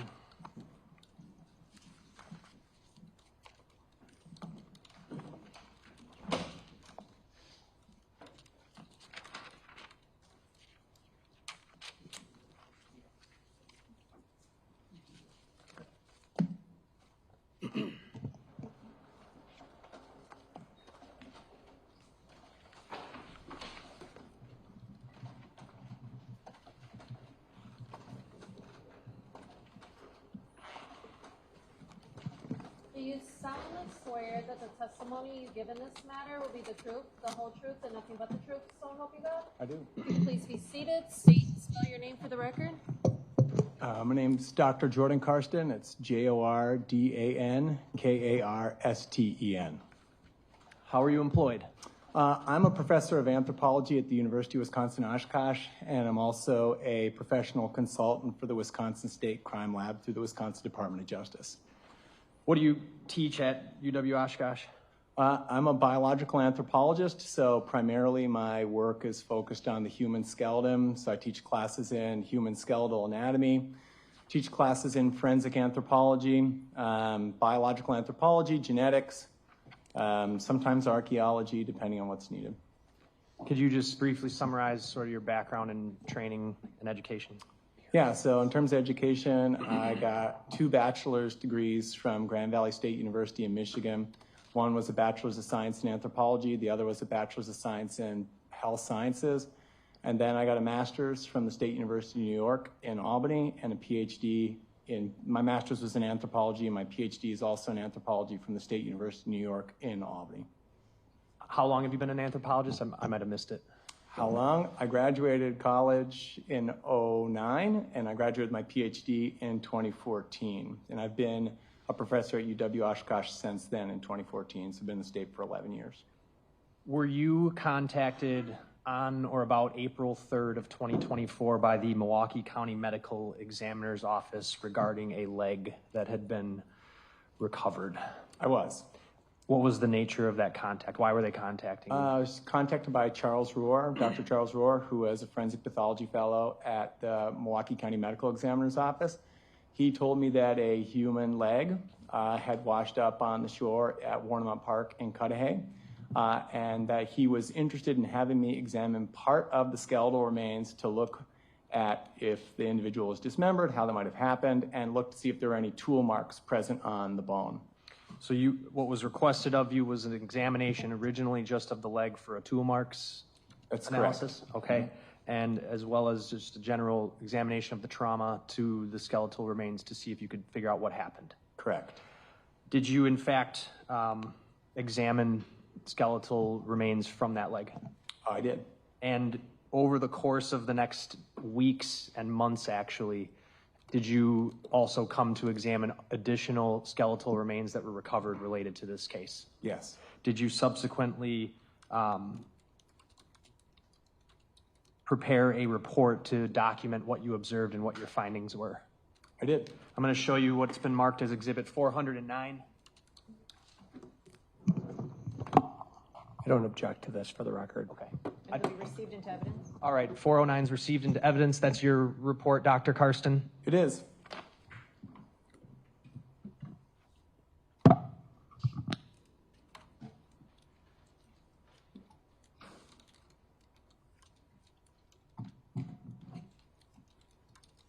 I'm going to pull it up on the screen next to you, and I would like to go through it with you in summation.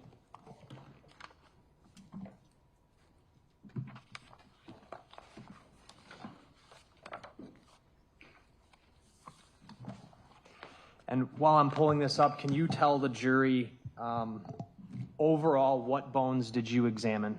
I examined a right femur, which is essentially complete, part of a left femur, left tibia, left fibula, right humerus, right radius, and a right ulna, as well as 2 cervical vertebrae and a patella, which is the kneecap.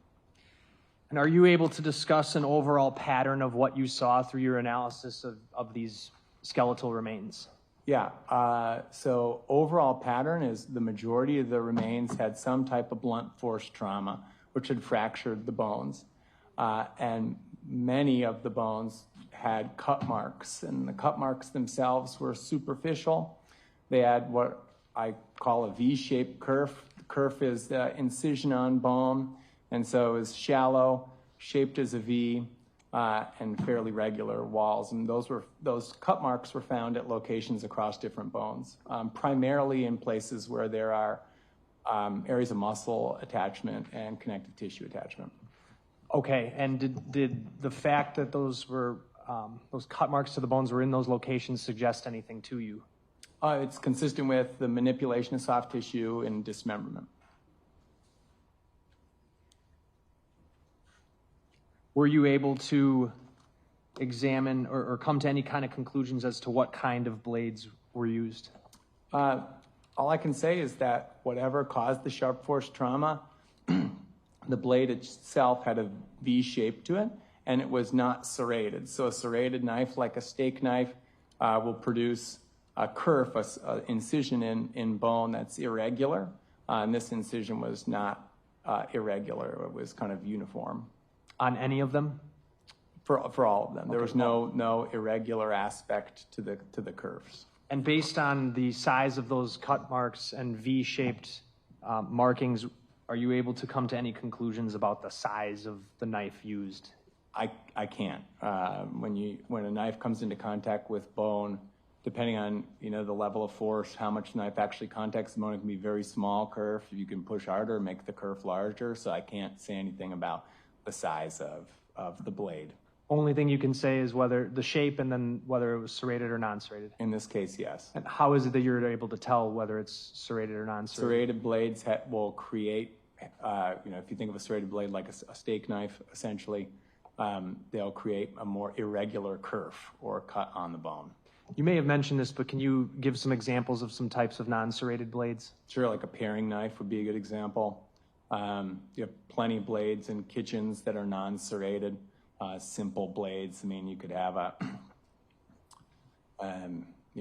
say a fishing knife you'd use to fillet a fish would also typically be a non-serrated blade. Were you able to identify blunt force trauma to any of the limbs? Yes, on many of them. Okay. I'm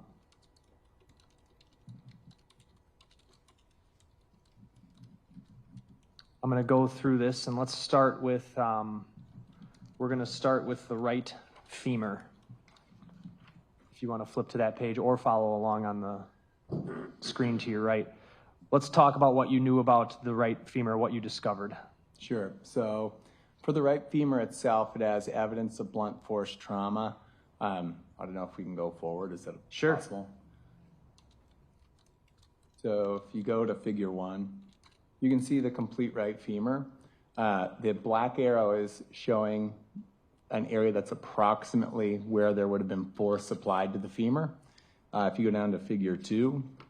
And just to be clear before I do that, this would have been the right leg, the leg This is that the was right thigh. from essentially, Warnemont the right Park. thigh bone, from Warnemont Park. Okay. So if you go down here, you can see a little bit closer on the right femur. The black arrow is the point where force would have been applied. And the way that we can reconstruct that is that bone is stronger in compression than tension.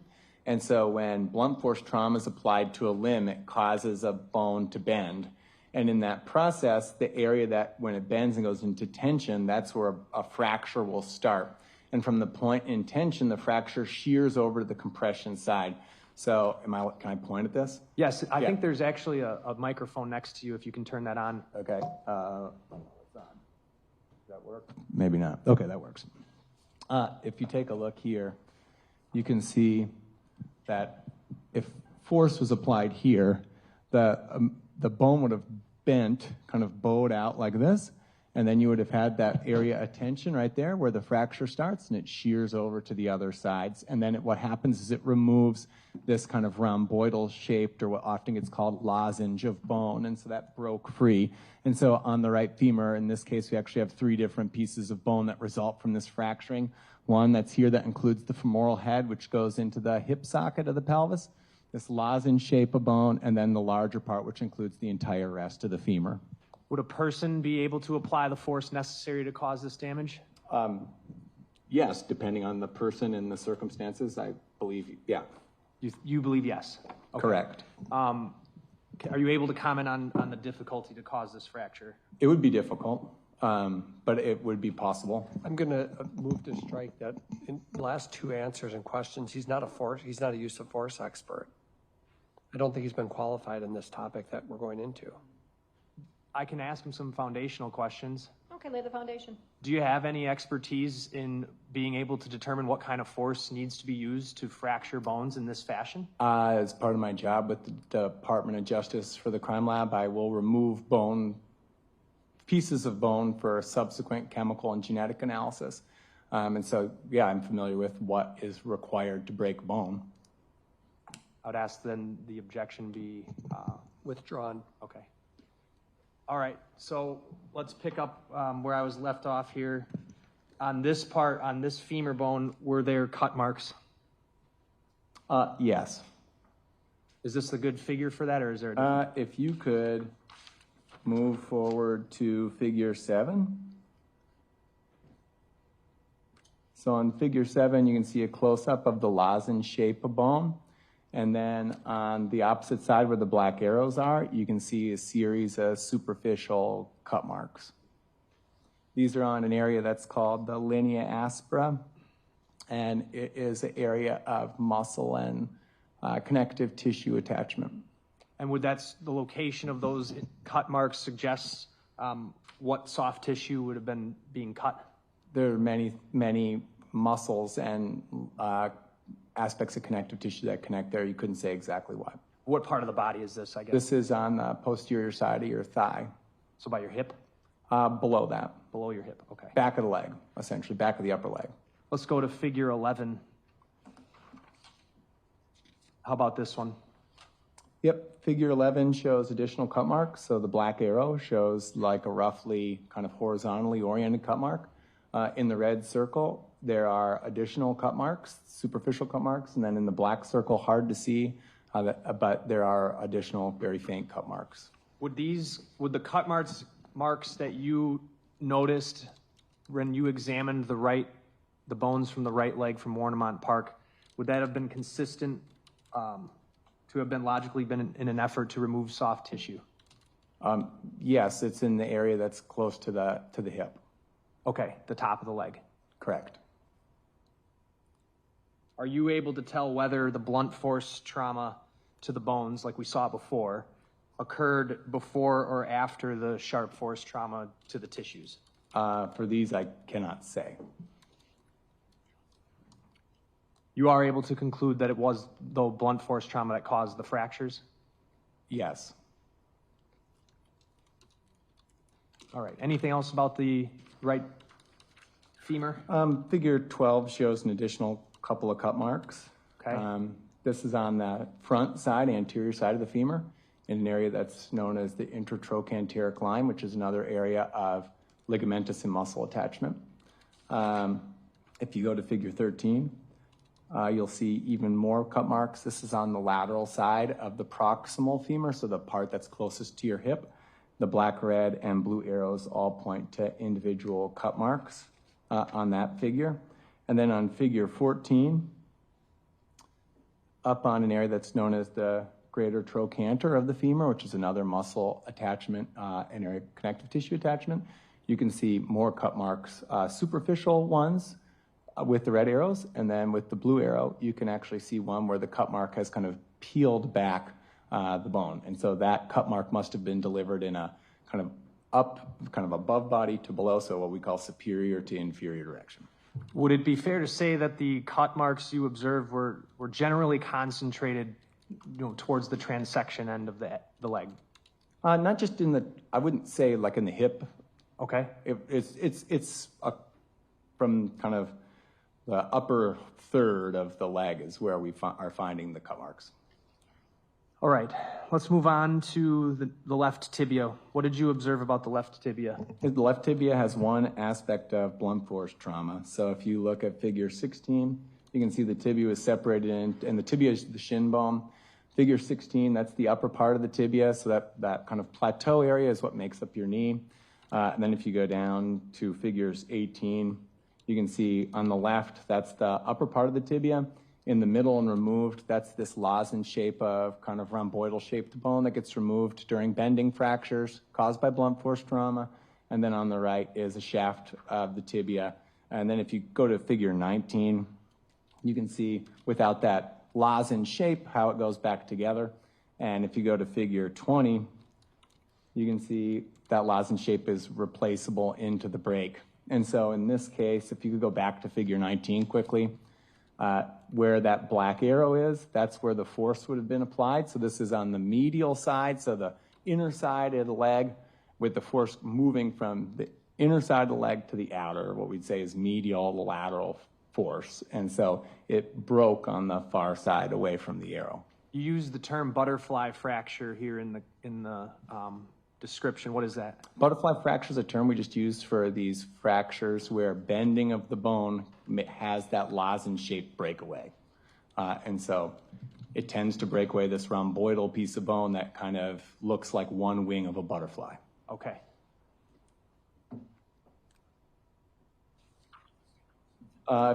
Sorry. I was just going to ask you whether there were cut marks to the bone that would have separated the bottom from the ankle. Yeah, if you go to figure 22, this is the bottom part of a fibula. So this is where your shin bone comes into contact with your ankle. And you can see with the black arrow, one of these superficial cut marks across that part of the bone. If you go to figure 23, you can see additional, this is twisting the bone around a little bit. You can see additional cut marks highlighted with the arrows, and an area of bone that was damaged in the black circle. And if you go to figure 24, this is twisting the bone around to what's known as the medial malleolus. So this is like the big bump on the inner part of your ankle. You can see another couple of superficial cut marks there as well. So cut marks around the distal part of the femur, lower shin bone. All of these cut marks, these superficial cut marks, all the ones we're talking about, these are all from some kind of a non-serrated V-shaped blade? Yep, they're what we call V-shaped kerf. So they're superficial, they don't go deep into the bone, and they don't show any hallmarks of being serrated because the kerf is not irregular. Intentional cut marks? There's only one way to cut into bone, and that's by purposely putting a knife there. Only way to cut it, one way to cut into tissue as well. Correct. Let's move on to the left fibula. What did you notice? Left fibula has two instances of blunt force trauma. If you look at figure 25, you can see with the black arrows, the area where the force would have been applied. And it's just like the pictures we've seen so far. It's these butterfly fractures, bending fractures. In this case, the force would have been applied anterior to posterior. So the fibula is a bone that is in your lower leg. It sits next to your shin bone on the outside of your shin bone. And so those two areas of force didn't actually have enough force to cause the bone to completely break. And so you can't remove those lozenge-shaped pieces of bone. That bone still is a single element that's not separatable. And regarding cut marks on the left fibula? There's a single cut mark in figure 28. So this is an area that's just above what's known as the lateral malleolus. And so that is the bump on the outer side of your ankle. And just above it, where the black arrow is, you can see another one of these kind of horizontally oriented superficial cut marks with a V-shaped curve. Anything else about the left fibula? No. All right. The right humerus, what's the humerus? Humerus is the bone of the upper arm. Let's talk about the right humerus. In this case, in figure 30, you can see the head of the right humerus. This is what makes up your shoulder joint from your upper arm. Only that is present here, and there is a fracture to the bone that's removed it from the rest of the humerus. Is the removal of the humeral head evidence of blunt force injury? This likely is, yes. Okay. Let's go to the left femur. This was the, well, let's talk about the left femur. Go ahead. Okay, if you go to figure 34. Sure. The proximal left femur, so the part that's closest to the hip, the head of the femur, what goes into the hip socket, is preserved, as well as part of the neck of that. But then there is what we call a comminuted fracture. And so you've got a blunt force impact that has taken the bone there and broken it up into many small pieces. And so that has destroyed, all those fragments are still adherent, the lateral side of this femur. And so force was probably applied in a superior, so upper lateral, down to inferior medial, so kind of direction. Okay. Any cut marks? On this part, the superior part of the left femur, no. If you go to figure 36, you can see additional aspects of blunt force trauma. So the black arrow shows blunt force trauma that removed a lozenge shape of bone, but that was never recovered. And then the red arrow shows another one of those fractures, just like we've seen in the other pictures of this kind of butterfly fracture that was also applied to the femur. And then at the very far right side of the picture is another one of these bending butterfly fractures caused by blunt force trauma. And so in this femur, we've got at least 4 instances of blunt force trauma to the left femur. And how many of those instances were consistent with the right femur? They're in very different places than the right femur. Okay. Any evidence of cut marks? Yes, if you go to figure 42. So every black arrow is a superficial cut mark on the anterior femur. There's at least 11 superficial cut marks there. In this picture, there are 7 that are highlighted. If you go to figure 43, you can see one of these a little bit more close up. In this case, that cut mark exhibits what we call kerf flare. And so that is where you can see the cut marks are almost superimposed one on the other. And this is something that you see when a non-serrated blade is used in a sawing motion. All right, so this was evidence that there was a sawing motion to cut the tissue around the femur. Correct. Okay.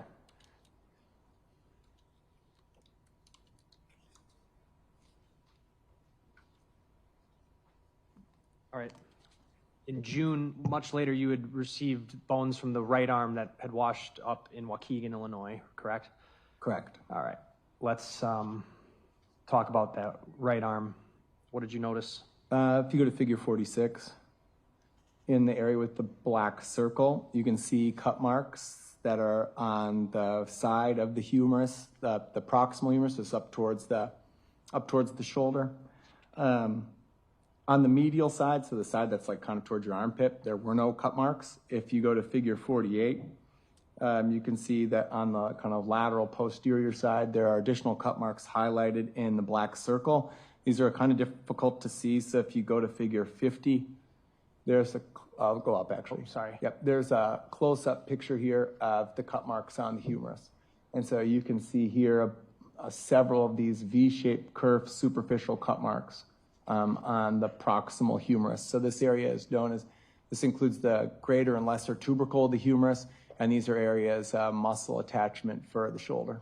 Was there similar indication on these of a sawing motion being used? Yeah, some of these curves are kind of superimposed one onto the next, and so likely reflects sawing motion. And that would have been an intentional act? Yes. All right. How about the radius? If we go to the radius, if you could look at figure 57. 57, okay. So the radius is a bone of the forearm. And on figure 57, you can see the black arrows highlighting a single superficial cut mark on the distal part of the radius. This is the part that's towards your wrist. If you then go to figure 61, you can see a close-up of that. Could you go up just a little bit, I guess? Sorry. Yeah, you can see a little bit better that superficial cut mark. If you go down to figure 62, you can actually see a good example of kerf flaring. And so that's where you've got this cut mark, but on the end, the kerf, there's actually a couple of different tracks to that knife, and that, again, is something that's consistent with using a non-serrated knife in a sawing motion. And then in figure 63, that close-up gives a good example of what I mean by a V-shaped kerf. That's incision in the bone, takes on a V shape, but it has a very regular floor to the kerf, which is something that you see in a non-serrated blade. So the person who caused these marks that I'm looking at here in 62 was intentionally sawing at the bone with a non-serrated blade? They were sawing at the bone with a non-serrated blade.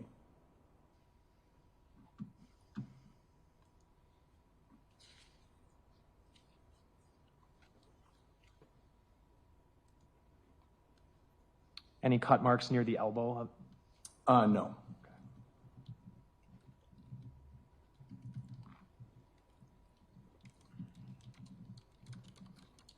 And you had looked at the, anything else on this?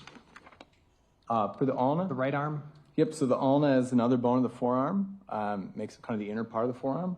And if you go up actually just a little bit, at 67? Okay, 67 shows the location of two of these superficial cut marks on the ulna. This is the distal part, so the part like towards where it's at is towards the wrist. The part on the left side of the screen is towards the elbow. And if you go to figure 68, you can see them a little bit close up there, the superficial cut marks on the distal ulna. Anything else on this one? No fractures to the ulna or the radius. You examined some of the cervical vertebrae? Yeah. Next? Okay. I was given two cervical vertebrae to examine. And where were those from on the body, if you could just Cervical vertebrae is the vertebrae that make up your neck. And what did you notice when you looked at the cervical vertebrae? No evidence of cut marks. The only trauma was on the most superior of the two cervical vertebrae. And if you look at figure 69, you can see that on the right side of the cervical vertebra, on a feature that we call the transverse process, there is damage to the top of it, highlighted with the black and red arrows, and that's likely caused by blunt force trauma. Blunt force trauma? Likely, yes. And lastly, the patella. What is the patella? Patella is the kneecap. What'd you notice? No evidence of trauma or cut marks. That was from the left leg? Let me double check. Yes, left patella.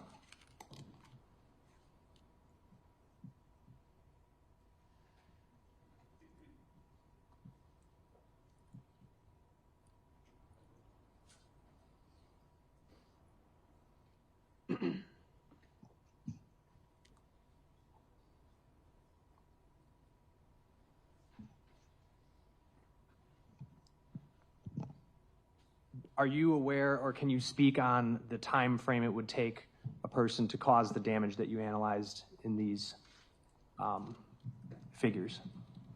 I don't think I could give an estimate of that.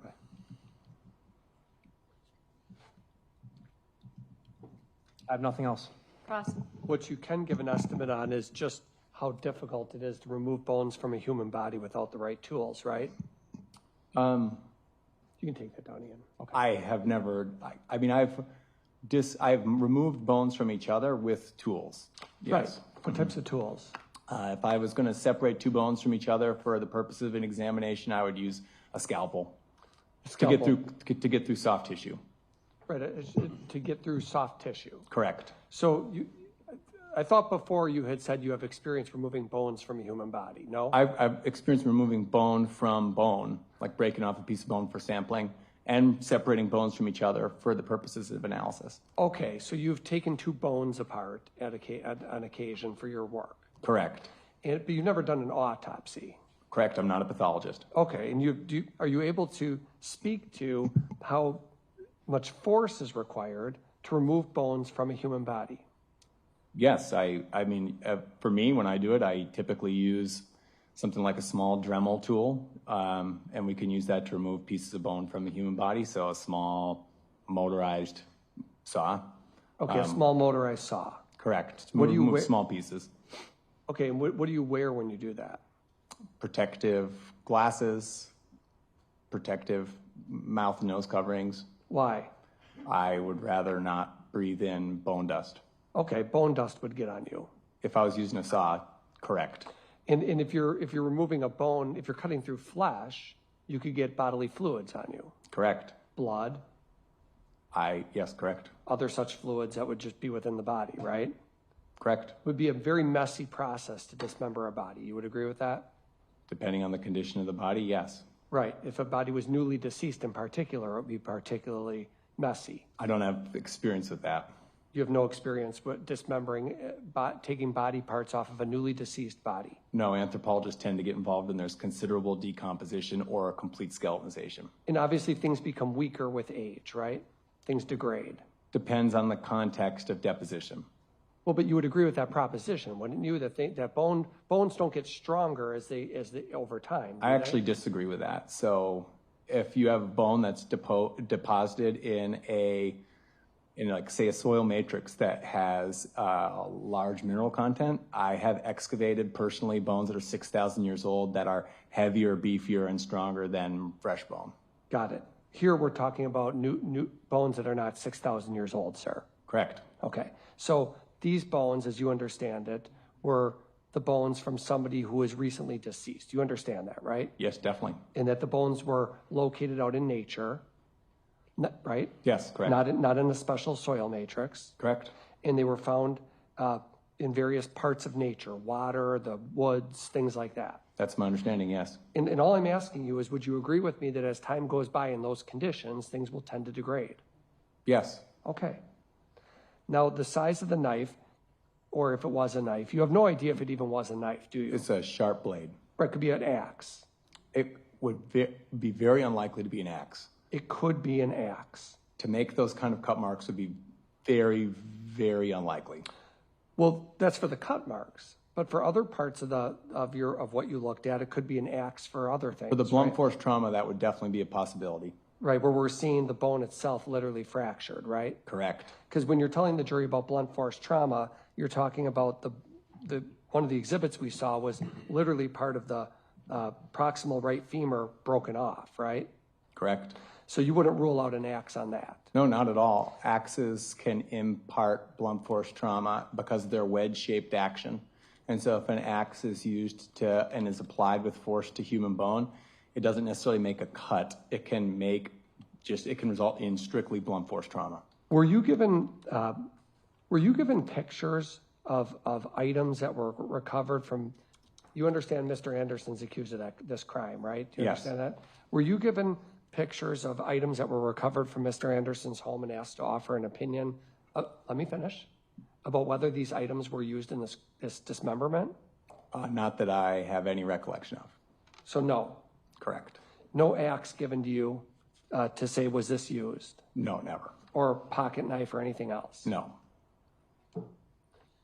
And we'd have to ask you said a forensic pathologist could speak more intelligently about the level of force you required to fracture bones, right? Yes, I would think so. For example, when you talked about the the proximal right femur, you know that it's a lot of force needed to break a femur bone, right? Correct. How many hundreds of pounds of force, or you can't speak to? I couldn't say in that bone, and its mechanical properties varies person to person. Some bones are stronger than others, just Also because true. of their calcium concentration, right? Sure. Yes, correct. And what you do know, or what you've been able to identify in your report, is basically, let's just go to the bottom line conclusion. Bottom line conclusion is that some sort of sharp instrument was used to remove bones from a body. Yes. Okay, you can't say that Mr. Anderson did that. No. You can't say who did it, Correct. or where it happened, Also correct. or even the item that was used for it. Also correct. Okay, that's all. State. I have nothing else. Thank you, Doctor. Thanks. State. The state has no more witnesses. The state rests. Okay. At this point, I need you to put your notebooks on your chairs, and you need to give me a couple minutes to address some matters, then we'll be back with you. Okay? Thank you, everybody.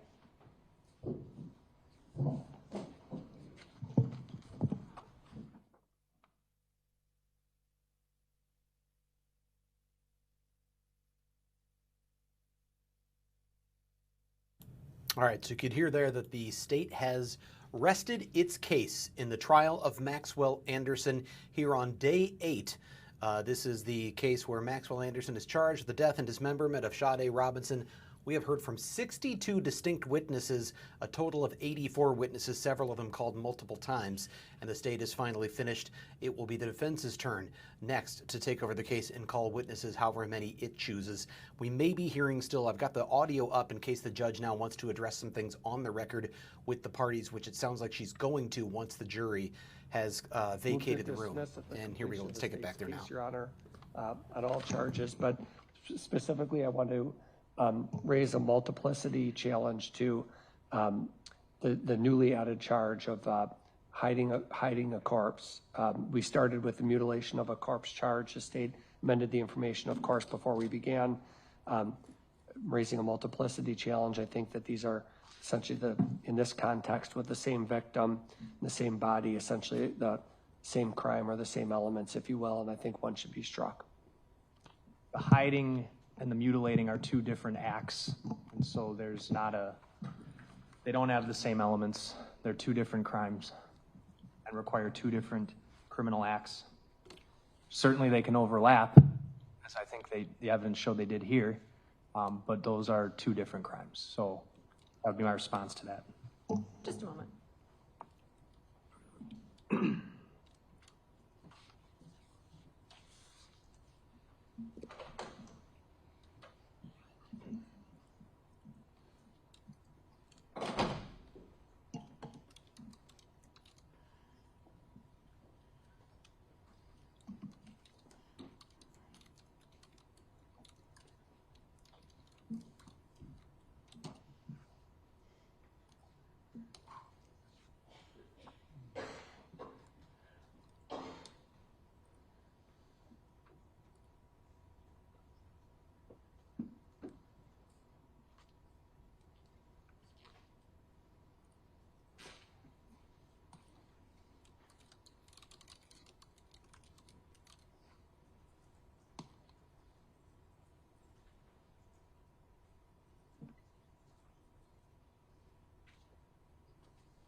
Okay, so relative to multiplicity. Multiplicity exists when a defendant is charged in more than one count for a single offense. And the double jeopardy provisions of the state and federal constitutions protect a defendant from being punished twice for the same offense. Under Wisconsin law, we employ a two-pronged test to determine whether charges against a defendant are multiplicitous in nature. First, whether the charged offenses are identical in law and fact. And second, if the offenses are not identical in law and fact, whether the legislature intended the multiple offenses to be brought as a single count. In this particular case, the defense is arguing that the two counts relative to hiding or burying a corpse is charged in count 4, and count 2, mutilation of a corpse, are multiplicitous. So looking at the elements, which is one of the standards that has to be reviewed, I need to look at whether or not the offenses are identical in law and fact. As to the mutilating a corpse, there are two elements. It's first that the defendant dismembered a corpse, and second that the defendant dismembered the corpse with the intent to conceal a crime. Looking at count 4, the two elements of hiding or burying a corpse are one, that the defendant hid a corpse. Second, that the defendant hid a corpse with the intent to conceal the crime. There clearly are different elements in law relative to the two offenses. As to the difference in fact, there are different acts that would be different actions that would be involved in dismembering a corpse versus hiding a corpse. So I think in this particular matter, the two offenses are not identical in law or fact. I next need to look at whether the legislature intended that multiple offenses be brought as a single count. And in so doing, you look at whether or not the legislature, in the drafting and creation of the statutes, set out different elements under Blockberger that amounts to the fact that their intent was to allow for different crimes to be prosecuted under the same subsection. At this point in time, looking at the facts and looking at the law and doing an elements-only test, I am going to find that the two offenses moving forward are not multiplicitous and that they are allowable. So I'm denying the defense motion relative to multiplicity. Defense. Yes, I made a motion for directed verdict on all counts, Your Honor. Do you wish to make any further argument? No. State. Not unless you would like an argument. No. So what I can tell you, Mr. Anderson, is at the close of the state's case in chief, what the court has to do is has to look at the evidence in the light most favorable to the state. So looking at the evidence in the light most favorable to the state, was the evidence adduced, believed, and rationally considered sufficient to prove guilt beyond a reasonable doubt? Or in other words, has the evidence that's been presented during the course of this trial, in the light most favorable to the state of Wisconsin, could a reasonable jury find you guilty? Looking at the facts underlying this matter,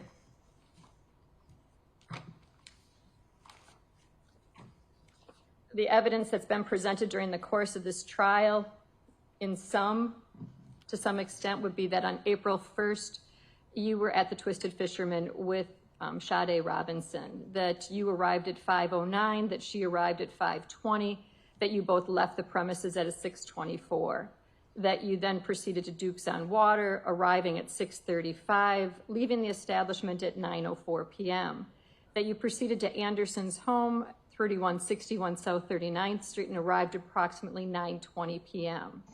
What we know is that on April 2nd of 2024, at Warnemont Park, at 2:53 a.m., the Civic arrived. At 4:32, the Civic departed.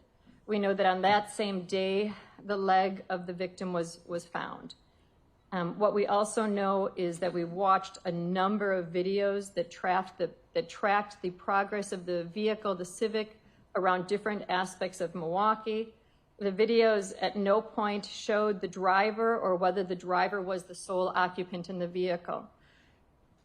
at least not clearly. At 4:44 a.m., there was a white spot at a window and a lighter flashing or a lighter appearance in the driver's seat.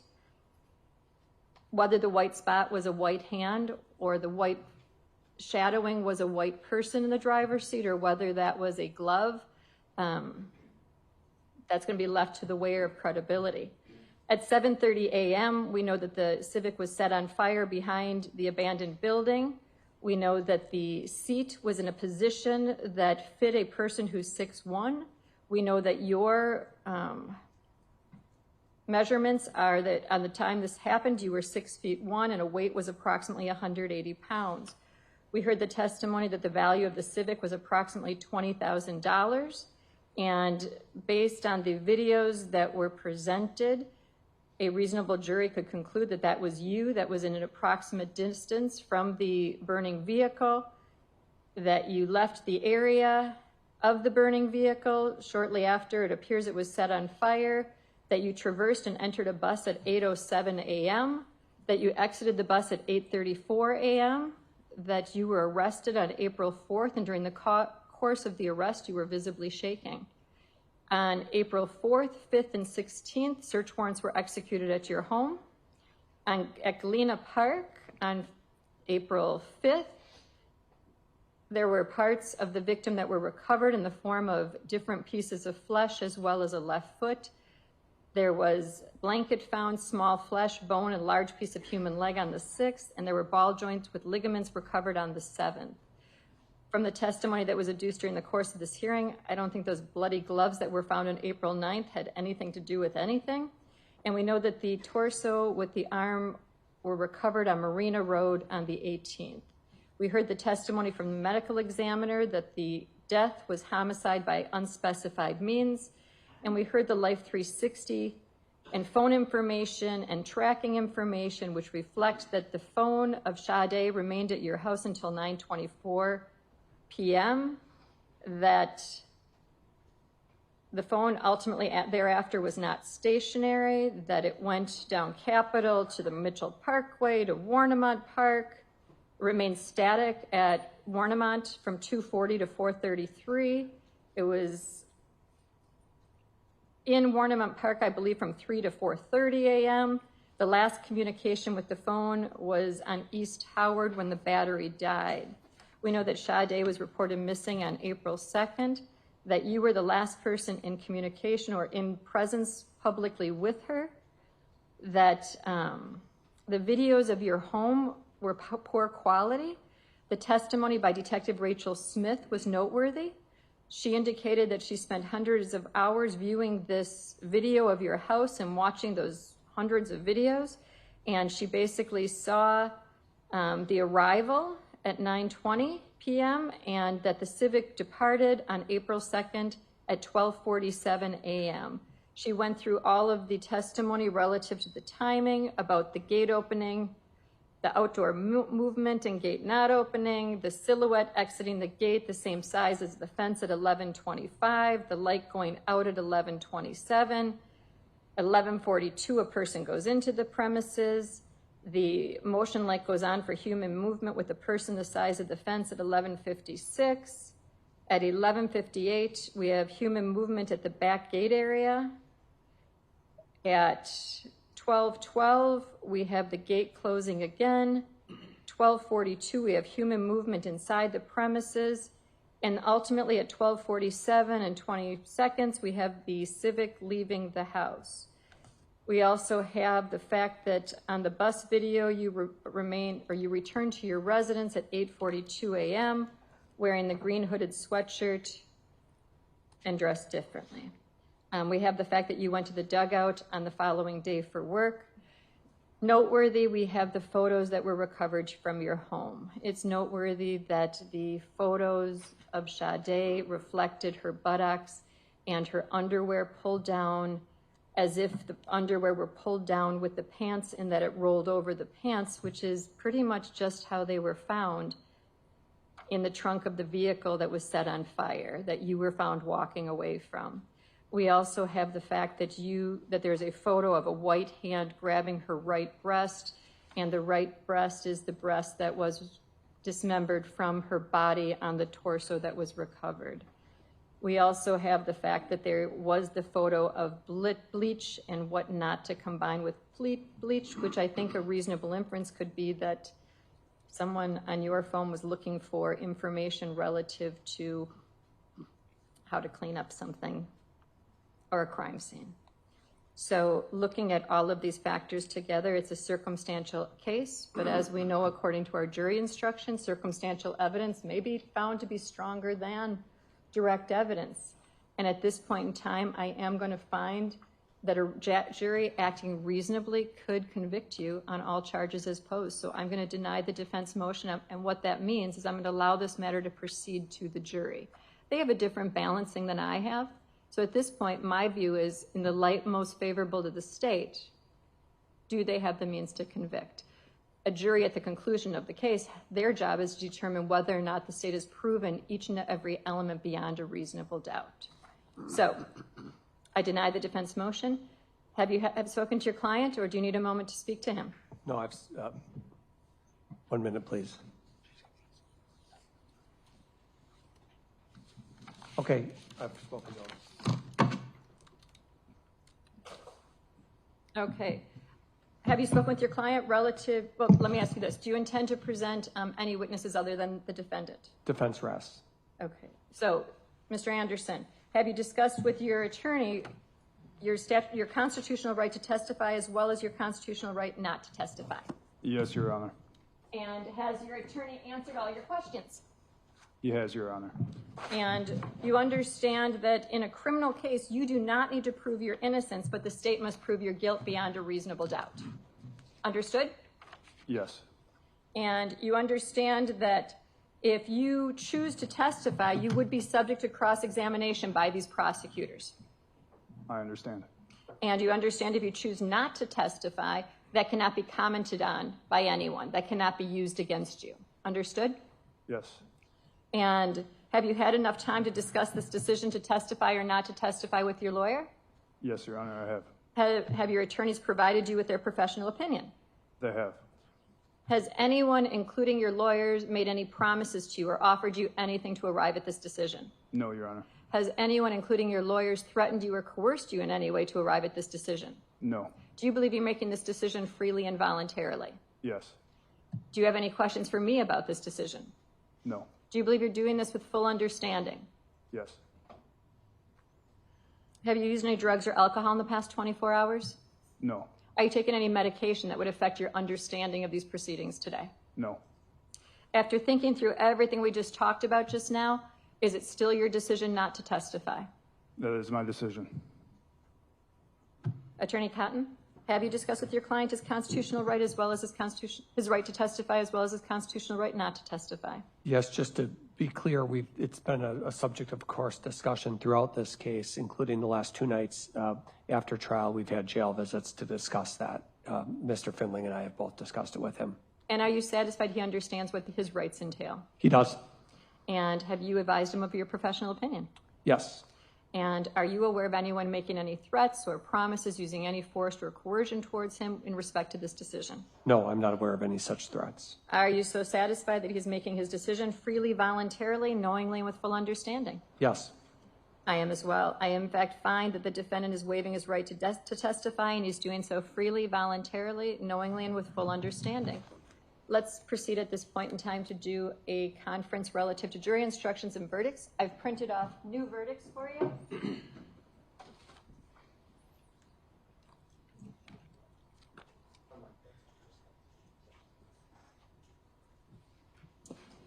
Prior to the matter being called, the state indicated they were seeking a lesser included on count 1. I did add in 1018. Is that still the state's position? It is.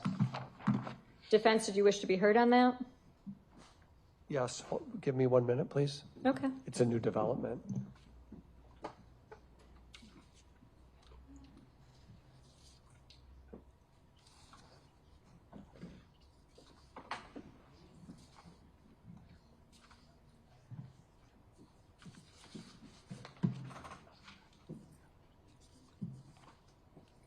Okay, no, I don't need to be heard on that, Judge. I don't have any, I've discussed it with Mr. Anderson, and I don't have an objection to that.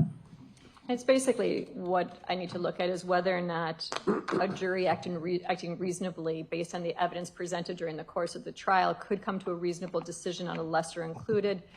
And that's the analysis the court has to make when a party requests a lesser included. In this case, I find it's appropriate, and I will add in the lesser included, so we will use 1018.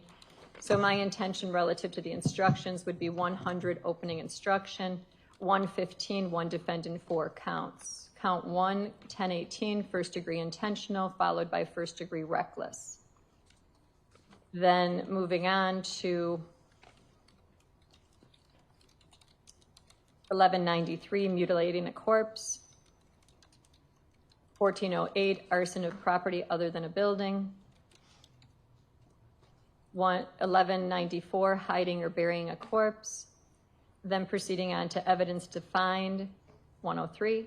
Then 147, improper questions. 148, objections of counsel, evidence received over objection.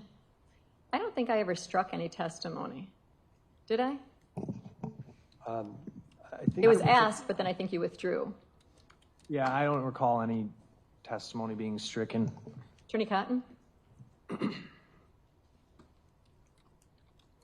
Yeah, there was one comment where a witness had said they instead of the civic. That was struck, but I'll leave it in. It's it's 2 sentences. Yeah. 157, remarks of counsel. State, I'm sure you want 170, circumstantial evidence, and 172, circumstantial evidence, flight, escape, concealment. Yes. Then 190, weight of evidence. 195, jurors' knowledge. I put in 200, opinion testimony. I took out the word expert because I think that's inappropriate to have in the title. 141, I assume the defense is requesting. yes. 201, opinion of a witness. I put that in relative to Detective Donahue's testimony when he was providing an opinion as to his hearing of what was the audio portion of the video. Any objection to that? No. And that's 201. no, I know that. There's also the recordings played to a jury 158 So I just, covers that, which would cover that. okay, I can put that in if you'd like me to. I think that it doesn't add much to anything, but I'm happy to. I think Okay. it's redundant. Yeah. And what the jury needs to be instructed on is covered in 201. Or, yeah, 201. Do you want 158 or do you want to just stand with 201? No, I think it's, I was just pointing out it's essentially covered under 201, so that's fine. Okay, so you're not requesting an additional one. Right. Okay, then I did put in opinion testimony. Again, I took out expert and I put in the hypothetical question because there were a couple of hypotheticals posed. I'll remove 327 because the defendant didn't testify. We had one witness with a prior conviction, but was the question ever asked if he had a prior conviction? No, it wasn't relevant. I did not ask him. And I don't think defense did either. So I'm going to take out 325. Is the defense requesting 315? Yes. Okay. 315 is in. I wasn't sure how the evidence would come in, whether or not 247 applied or not. And I'm thinking it does not, unless either side wants it. I don't think it applies. No. Okay, it's gone. Then 300, credibility of witnesses, taking out the paragraph that would only have applied had the defendant testified. Burden of proof and presumption of innocence, closing arguments of counsel, closing instructions, then verdict submitted, and you'll see that I modified 484 to meet the lesser included, and that'll match the verdicts that are in your possession at this point. Then 515, unanimous verdict. Any additional instructions, state, or modification, state seeking? No. Defense? No. Okay, I'm going to print you each a fresh copy. It is 2:53. I think we have plenty of time left in the day. I'm ready to go. Awesome. Then I'm going to give you 7 minutes, and then we'll start at 3 o'clock with closing arguments. Do I need to set a time limit? 30 minutes would be fine for each of us, I think we discussed. I do 45. I'll give you each 45 minutes as a max to be utilized between initial and rebuttal. Right. Fair? Yep. Okay, I'll print you fresh copies, and we'll start in 7 minutes.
All right, Fox 6 investigator Brian Polson here at the Wisconsin Live Desk. You see that a lot has happened today, and a lot has happened rather quickly. And any of my predictions on a timeline seem like they just went out the window.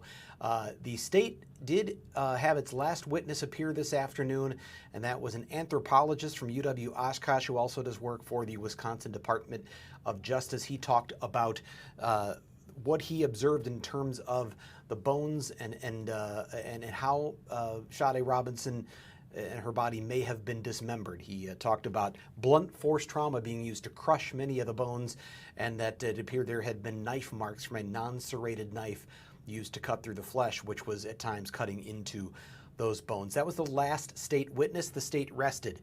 Immediately after that, the defense rested. They are not calling any additional witnesses beyond those they have cross-examined throughout the course of this trial. And so now it is time for jury instructions and closing arguments. And those closing arguments were set to begin in about 6 or 7 minutes. So we're going to be going back to the courtroom. I'm just leaving it up right now. You can see the clock on the wall. And so it'll be shortly after that we're going to hear the summation from each side. They're going to make their best case. What are we going to hear? Well, let's talk about what we know, what we have learned over 8 long days in this criminal trial. We know that there's a lot of circumstantial evidence that points to Maxwell Anderson. We also know there is no direct evidence that connects Maxwell Anderson to a murder weapon or to a particular bloody crime scene. We did learn a lot more today, though, about the state's theory and what we're going to hear. We heard from witnesses who talked about everything from an ex-girlfriend talking about the secret beach, which happens to be the beach at Warnemount Park, where Sade Robinson's leg was found. She said that he had taken her there many times when they were dating, and they broke up back in 2023. We also heard today a lot of testimony from the forensic investigators and detectives who extracted data from Maxwell Anderson's cell phone, including those crucial photos that appear to show Sade Robinson face down, possibly asleep or passed out, we don't know, with her white sweater, and it appears to be a hand grasping her right breast. It appears to be on the very couch in the living room that we have seen from the photos that investigators took when they did the search warrant of Maxwell Anderson's home. We heard more about the timeline of what was happening with devices, including Maxwell Anderson's phone was shut down. It was not interacting with anyone or anything from 12:09 a.m. after the first date, so just after midnight. There were photographs that were deleted between 12:05 and 12:08, including those photos of Sade apparently on the couch. And then at 12:09, the phone stops interacting. There's no more interaction with a human until 9 a.m. or roughly 9 o'clock in the morning. We haven't heard each side's theory of what that means. We talked to Jonathan Lavoie of Kim and Lavoie earlier, who said the defense is probably going to try to argue that that is consistent with him being asleep at home, that Sade Robinson went home at 12:45, that she was fine, she was alive, she went back to her apartment, and then something terrible happened. And Maxwell Anderson was home the whole time, and then he picks up his phone and he texts her at 10 o'clock or 10:30 in the morning and says, "Morning, how's work going?" We did see that text message today. If that's the theory the defense goes with, there's a problem, and the state is sure to point it out. that at 7:30 in the morning, Maxwell Anderson was spotted near the scene of that car fire when Sade Robinson's car was set afire on the north side. So while his phone was not interacting, was apparently at home, he was up on the north side walking around the city, having walked away from the car fire and then getting on an MCTS bus and riding it back home. So if his phone was at home, why was he up on the north side near the fire in Sade Robinson's car? We expect to hear about that. Overall, bottom line, there's a lot of data that shows the movements of Sade Robinson's phone. Here's what we know, what seems indisputable. The two of them went on a date. They went to the Twisted Fisherman. They went to Duke's on Water. After that, it appears now pretty clear from all the evidence that's presented, although I'm not the jury and I'm not making a decision, but there's been an awful lot of evidence presented by the state that suggests they went back to Maxwell Anderson's home. And those pictures today seem to be the sealer on that she was on the couch in his home. We had other evidence that suggested that's exactly where her phone went, that's where her car went. Now we have the photos that show her on the couch. What happened after 12:45? That's the last time her phone is at that location, and then it leaves, and then it is traced for 4 hours circling around the city and eventually ends near Warnemount Park. We know her car busted through the gate. We know her car went down that service road and ended up down there for about an hour and a half before the car came back out and then went circling around the city again, ended up on the north side, and then the car ends up being set on fire intentionally behind an abandoned property at 29th and Lisbon. We know Maxwell Anderson walked away from that car fire scene. We see him walking down the street with the backpack. We see him show up at the bus. We see him ride that bus back home and get off and go back to his house. That backpack's never been found. We do know that the day, though, he's walking around with that backpack, he's wearing a hooded sweatshirt. Prosecutors found that hooded sweatshirt in a garbage can 2 doors down from his house several days after all of this happened, and they found what was deemed to be a very strong likelihood that Sade Robinson's DNA was a very strong match of her DNA being on the pull-down zipper and inside the pockets and on a sleeve of that coat. How did that get there? Was that something that happened on the date? Was it something innocuous? All we know is, for some reason, it was thrown away in the garbage 2 doors down, and it had Sade Robinson's DNA on it. There was no DNA found at any sort of bloody crime scene. No bloodstains that came back to Sade Robinson. There were bloody gloves found along the beach that turned out to have nothing to do with the case, which you might even ask, why did the state keep bringing it up? Well, it may be that the defense planned to use that as some sort of a diversion to say, look, these gloves don't even belong to Maxwell Anderson. They have somebody else's blood on them altogether. The state seemed to diffuse that by calling it out and saying, you're right, these gloves were irrelevant. They had nothing to do with this case to begin with. In the end, we don't know for certain who was in that car driving around because the windows were foggy and you couldn't see inside. And prosecutors never got a good look at who was behind the wheel from 12:45 in the morning until 6-something when it's driving around the north side and eventually it's set on fire. We do know that Sade Robinson ended up dead, dismembered, her body parts found all along Lake Michigan shoreline, all the way down to Illinois and in parts of northern Milwaukee near where the car was set on fire. We know there's a ton of evidence showing that Maxwell Anderson was connected to her in many ways. In the days leading up to this, they were actually out together at Victor's nightclub 2 nights or 3 nights before all of this happened. And then, of course, went on this date that was deemed by everyone to be a first date together. Whether it was or not, we don't know for certain. In the end, the jury's going to have to look at all of that and make a determination. Is there a reasonable explanation other than Maxwell Anderson? Is there even enough doubt that a reasonable person could go, you know, the defense makes a good point. There's another theory here. We don't have a murder weapon. We don't have a bloody crime scene. And while there was that screenshot deleted from the phone that said something about what doesn't mix with bleach or what shouldn't you mix with bleach, the judge just said, as she was going through making her determination, could a reasonable jury find him guilty in the light most favorable to the state? She pointed out that very thing, the bleach screenshot, saying that looks like it could be evidence of someone looking up information on how to cover up a crime. So if a jury looks at all of that, can they say there's another theory that makes sense? Did she go home? Was Maxwell Anderson, did he just happen to be in the wrong place at the wrong time where the car fire happened? Or was that not Maxwell Anderson at all? Is it a misidentification? It seems like the defense has a long way to go here. We hear Maxwell Anderson is back in court now, so I imagine we're going to be coming back on the record soon. Closing arguments are about to commence. It is possible, it sounds actually likely, that the jury may have this case by the end of today, unless for some reason this has to stretch into tomorrow. Each side has been given 45 minutes to deliver its closing argument, so that is going to pretty much close out this Thursday. And then if there is more to go on tomorrow, it may be tomorrow morning when the jury officially gets this case and begins deliberations. But obviously, we're going to keep it right here. We are right here on the Wisconsin Live Desk. And again, we'll be here until 4 o'clock. In the middle of closing arguments, one of these streams, depending on which stream you're watching right now, one of them is going to switch over to Fox 6 News at 4. But you can get the uninterrupted testimony on our Fox 6 News Milwaukee YouTube channel. So if you're watching and it switches over to the news and you want to keep watching testimony, go to YouTube, go to the Fox 6 News Milwaukee YouTube channel. You can watch all of those closing arguments there. So I'm hearing now, Bria Jones is reporting that the jury is about to come back in. As soon as the jury is back in and in place, we're going to be taking you back out to the Milwaukee County Safety Building, room 620, as we get prepared for closing arguments. This is the 8th day of the trial. It is the 7th day of testimony. We have heard from 62 distinct state witnesses, 84 witnesses in all, many of them called several times. Okay, we are back on the record. record. Judge, Could all let's of you head back pass out your to the safety notebooks building. down towards Deputy Benz, please. So when you were last here, the state rested, subject to rebuttal. Does the defense intend to present any case? No witnesses, Your Honor. Then at this point in time, I'm deeming the evidence, because I think it'll help on this case. So each side will have in total a maximum of 45 minutes to utilize during their closings. That's going to get us pretty close to 5 o'clock, and then we'll come back tomorrow for deliberations, okay?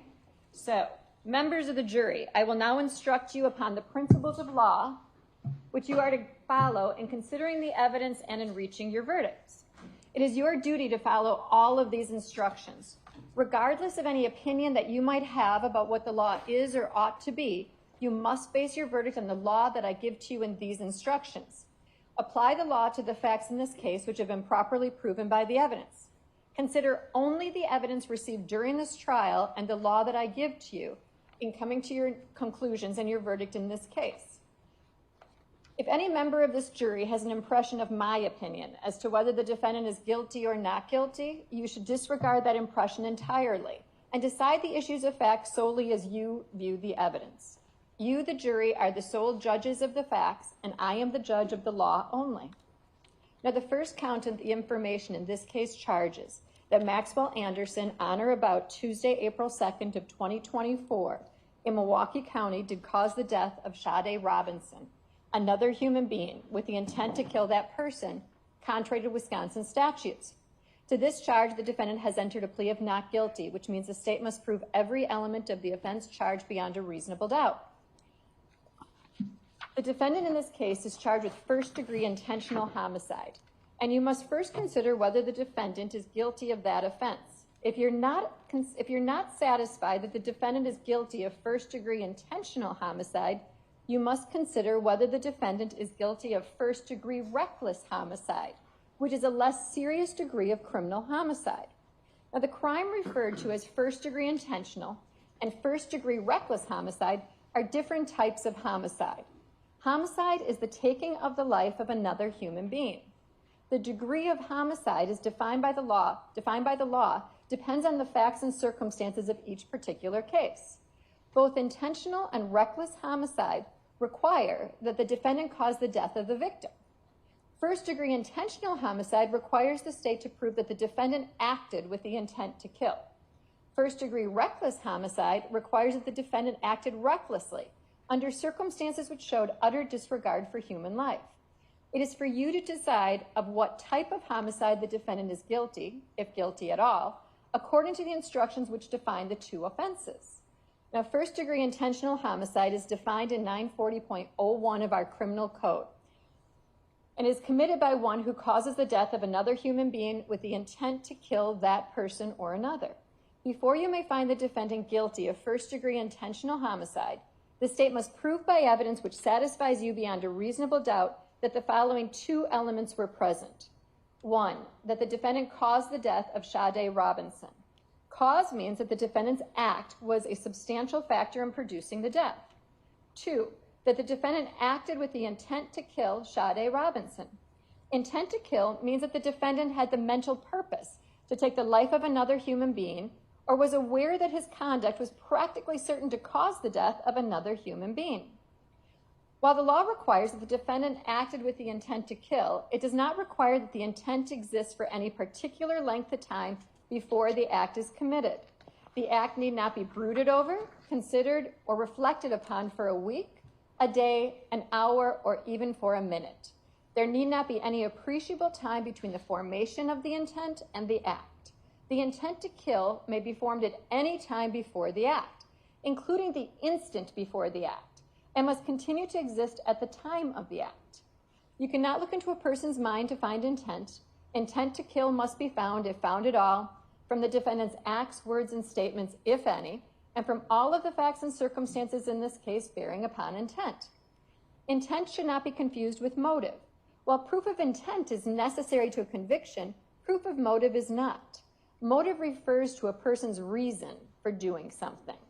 While motive may be shown as a circumstance to aid in establishing the guilt of a defendant, the state is not required to prove motive on the part of the defendant in order to convict. Evidence of motive by itself does not establish guilt.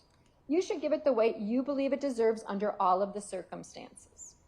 If you're satisfied beyond a reasonable doubt that the defendant caused the death of Sade Robinson with the intent to kill, you should find the defendant guilty of first-degree intentional homicide.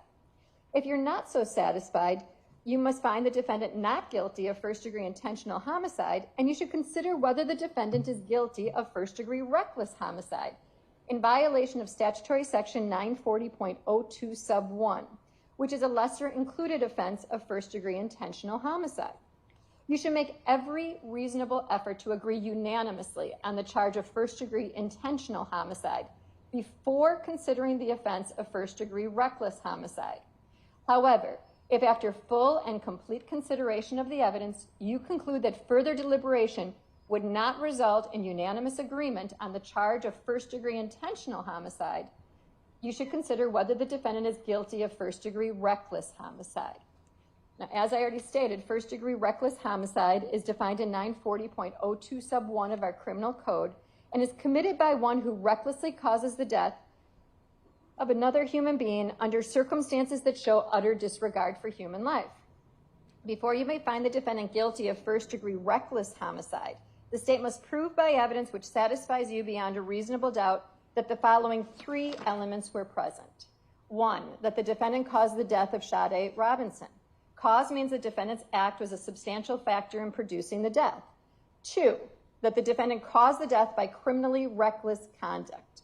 Criminally reckless conduct means that the conduct created a risk of death or great bodily harm to another person, and the risk of death or great bodily harm was unreasonable and substantial, and that the defendant was aware that his conduct created the unreasonable and substantial risk of death or great bodily harm. The third element is that the circumstances of the defendant's conduct showed utter disregard for human life. In determining whether the circumstances of the conduct showed utter disregard for human life, consider these factors: what the defendant was doing, why the defendant was engaged in that conduct, how dangerous the conduct was, how obvious the danger was, whether the conduct showed any regard for life, and all the other facts and circumstances relating to the conduct. Consider also the defendant's conduct after the death, to the extent that it helps you decide whether or not the circumstances showed utter disregard for human life at the time that the death occurred. If you're satisfied beyond a reasonable doubt that the defendant caused the death of Sade Robinson by criminally reckless conduct and the circumstances of the conduct showed utter disregard for human life, you should find the defendant guilty of first-degree reckless homicide. If you're not so satisfied, you must find the defendant not guilty. You are not in any event to find the defendant guilty of more than one of these offenses. Now, the second count of the information in this case charges that Maxwell Anderson, on or about Tuesday, April 2nd of 2024, in Milwaukee County, Wisconsin, did dismember a corpse with the intent to conceal a crime, contrary to Wisconsin statutes. To this charge, the defendant has also entered a plea of not guilty, which means the state must prove every element of this offense charge beyond a reasonable doubt. Section 940.11 sub 1 of our criminal code is violated by one who mutilates, disfigures, or dismembers a corpse with the intent to conceal a crime or avoid apprehension, prosecution, or conviction for a crime. Before you may find the defendant guilty of this offense, the state must prove by evidence which satisfies you beyond a reasonable doubt that the following two elements were present. 1, that the defendant dismembered a corpse. 2, that the defendant dismembered a corpse with the intent to conceal a crime. This requires that the defendant acted with the purpose to conceal a crime. You cannot look into a person's mind to find intent. Intent must be found, if found at all, from the defendant's acts, words, statements, if any, and from all of the facts and circumstances in the case bearing upon intent. If you're satisfied beyond a reasonable doubt that both elements of this offense have been proved, you should find the defendant guilty. If you're not so satisfied, you must find the defendant not guilty. Now, the third count in the information in this case charges that Maxwell Anderson, on or about Tuesday, April 2nd of 2024, at 2926 West Lisbon Avenue in the city of Milwaukee, Milwaukee County, Wisconsin, by means of fire, did intentionally damage the property other than a building of Sade Robinson, valued at $100 or more without that person's consent, contrary to Wisconsin statutes. To this charge, again, the defendant has entered a plea of not guilty, which means the state must prove every element of this offense charged beyond a reasonable doubt. Arson is defined in 943.03 of our criminal code and is committed by one who, by means of fire, intentionally damages any property of another without that person's consent if the property is not a building and has a value of $100 or more. Before you may find the defendant guilty of this offense, the state must prove by evidence which satisfies you beyond a reasonable doubt that the following 5 elements were present. Number 1, that the defendant intentionally damaged a 2020 Honda Civic by means of fire. Damage means injured, charred, defaced, and includes smoke damage. Intentionally means that the defendant must have had the mental purpose to damage the property of another by means of fire, or was aware that his conduct was practically certain to cause the damage to the property. The second element is that the 2020 Honda Civic was the property of another. Property of another means property in which a person other than the defendant has a legal interest, which the defendant has no right to defeat or impair, even though the defendant may also have a legal interest in the property. The third element is that the defendant damaged the property by fire without the owner's consent. The fourth element is the value of the 2020 Honda Civic was $100 or more. And the fifth element is that the defendant knew that the 2020 Honda Civic belonged to another person, and that the other person did not consent to the damage of the property, and that the value of the property was $100 or more. Again, you cannot look into a person's mind to find intent and knowledge. Intent and knowledge must be found, if found at all, from the defendant's acts, words, and statements, if any, and from all of the facts and circumstances in the case which bear upon intent and knowledge. If you're satisfied beyond a reasonable doubt that all 5 elements of this offense have been proved, you should find the defendant guilty. If you are not so satisfied, you must find the defendant not guilty. The fourth count in the information charges that Maxwell Anderson, on or about Tuesday, April 2nd, 2024, in Milwaukee County, Wisconsin, did hide a corpse with the intent to conceal a crime contrary to Wisconsin statutes. To this charge, again, the defendant has entered a plea of not guilty, which means the state must prove every element of the offense charged beyond a reasonable doubt. Section 940.11 sub 2 of our criminal code is violated by one who hides or buries a corpse with the intent to conceal a crime. Before you may find the defendant guilty of this offense, the state must prove by evidence which satisfies you beyond a reasonable doubt that the following 2 elements were present. 1, that the defendant hid a corpse. 2, that the defendant hid a corpse with the intent to conceal a crime. Can't look into a person's mind to find intent. Intent must be found, if found at all, from the defendant's acts, words, and statements, if any, and from all of the facts and circumstances in the case bearing upon intent. If you're satisfied beyond a reasonable doubt that both elements of this offense have been proved, you should find the defendant guilty. If you're not so satisfied, you must find the defendant not guilty. Now, evidence is, first, the sworn testimony of witnesses, both on direct and cross-examination, regardless of who calls a witness. Second, the exhibits the court receives, whether or not they go to the jury room. Third, any facts to which the lawyers have agreed or stipulated or which I've directed you to find. Anything you have seen or heard outside of this courtroom is not evidence. You are to decide this case solely on the evidence offered and received at trial. Disregard entirely any question that I did not allow to be answered. Do not guess at what a witness's answer might have been. If a question itself suggested certain information might be true, ignore the suggestion and do not even consider it as evidence. Attorneys for each side have the right and the duty to object to what they consider are improper questions asked of witnesses and to the admission of other evidence which they believe is not properly admissible. You should not draw any conclusion from the fact that an objection was made. By allowing testimony or other evidence to be received over the objection of counsel, I am not indicating any opinion about the evidence.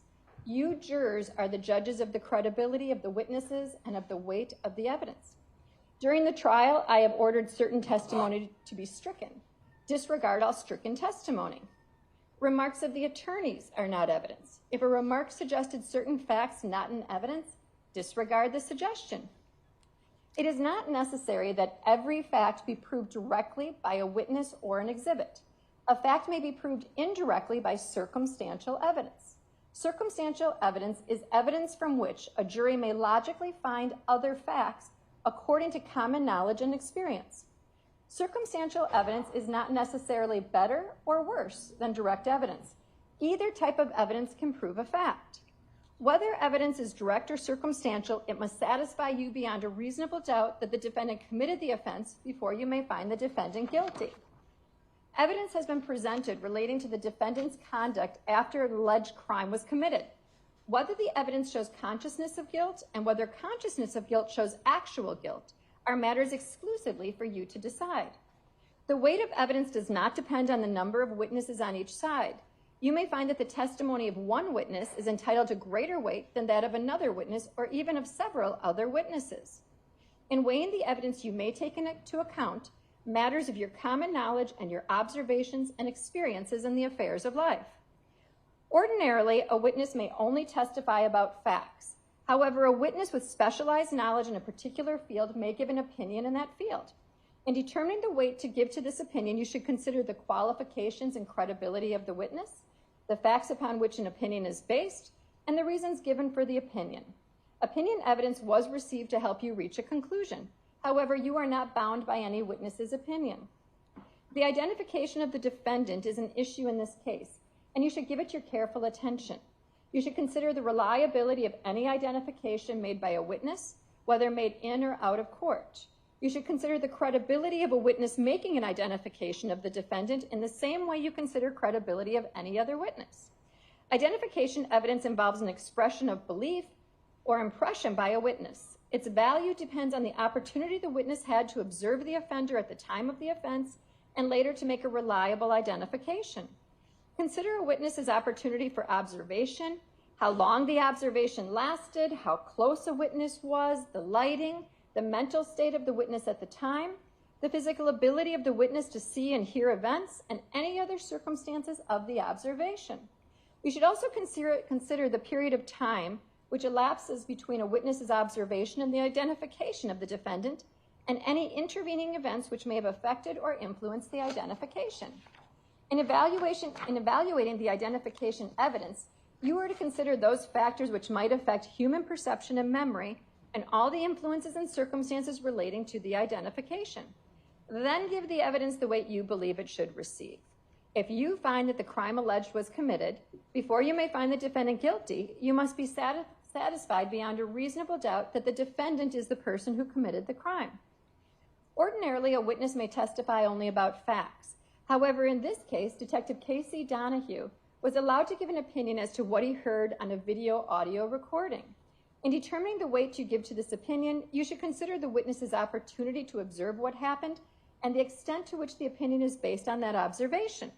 Opinion evidence was received to help you reach a conclusion. However, you are not bound by the opinion of any witness. During the trial, a witness was told to assume certain facts and then was asked for an opinion based upon that assumption. This is called a hypothetical question. The opinion does not establish the truth of the facts upon which it is based. Consider the opinion only if you believe the assumed facts upon which it was based have been proved. If you find that the facts stated in the hypothetical question have not been proved, then the opinion based on those facts should not be given any weight. A defendant in a criminal case has the absolute constitutional right not to testify. The defendant's decision not to testify must not be considered by you in any way and must not influence your verdict in any manner. It is the duty of the jury to scrutinize and to weigh the testimony of witnesses and to determine the effect of the evidence as a whole. You are the sole judges of the credibility, that is the believability of the witnesses and the weight to be given to their testimony. In your determination of credibility, you must avoid bias, conscious or unconscious, based on a witness's race, national origin, religion, age, ability, gender identity, sexual orientation, education, income level, or any other personal characteristic.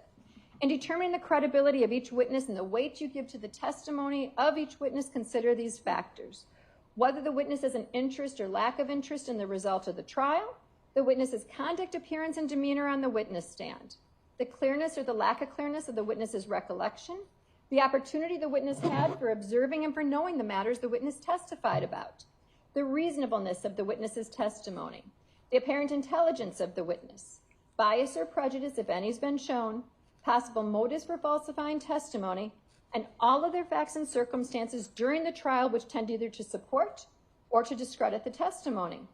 Then give to the testimony of each witness the weight you believe it should receive. There is no magic way for you to evaluate the testimony. Instead, you should use your common sense and experience. In everyday life, you determine for yourselves the reliability of things people say to you, and you should do the same thing here. In reaching your verdict, examine the evidence with care and caution. Act with judgment, reason, and prudence.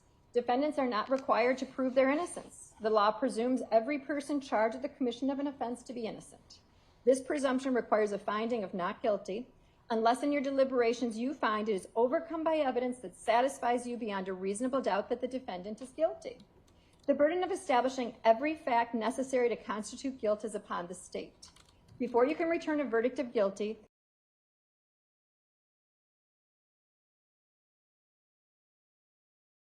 reasonable hypothesis consistent with the defendant's innocence, you must do so and return a verdict of not guilty.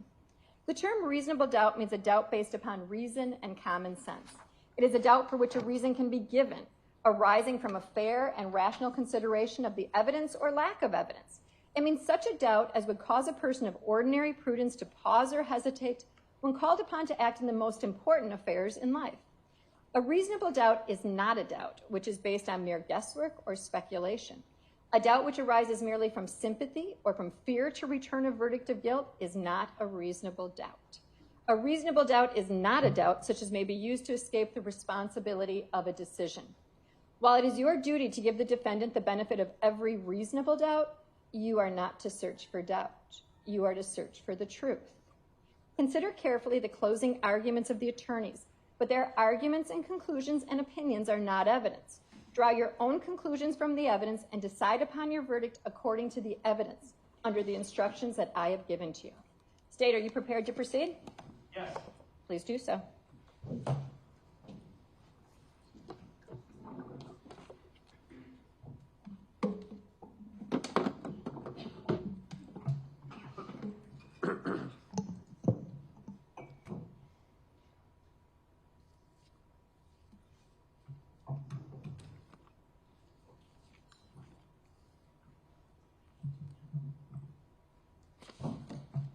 Ladies and gentlemen, at the beginning of this trial, I told you that I was going to ask you to do two things then. I'm asking you to do the same two things now, and to use your common sense and search for the truth. That is what the bulk of those instructions are telling you to do. You have heard all of the evidence in this case. You have heard from dozens of witnesses. You have seen hundreds of images, watched stacks of videos. You are fully equipped to determine what the facts are, what it is that happened on April 1st and April 2nd. All of that information has rendered you capable of rendering fair and rational verdicts. And the judge has instructed you on the law, and shortly, probably not today, but when you come back tomorrow, it's going to be your time to let your voice heard after hearing everything that you have heard. On the night of April 1st, 2024, into April 2nd, 2024, Sade Robinson was murdered. She was taken to Warnemont Park, cut into pieces, dispersed mostly into Lake Michigan, her car taken to the north side of Milwaukee, and burned behind an abandoned building at 30th and Lisbon. And the evidence in this case has shown you beyond a reasonable doubt that the individual responsible for those intentional acts is Maxwell Anderson.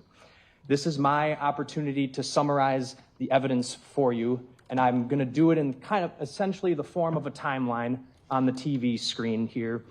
So we'll start out with Sade's day. And Sade Robinson, she was a 19-year-old young woman just coming into adulthood. She was anything and everything that any 19-year-old would want to be. She worked a job. She worked 2 jobs. She went to MATC. She was supporting herself. She had her small Lower East Side apartment, modest.